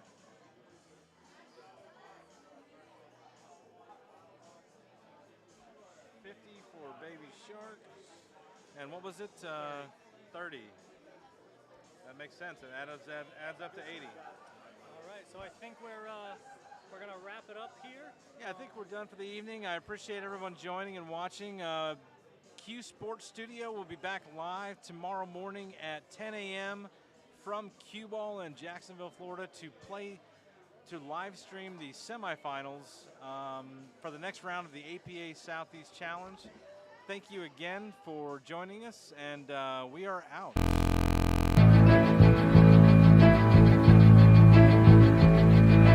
Ladies, gentlemen, boys and girls, and APA pool players from across the southeastern United States, welcome to the ultimate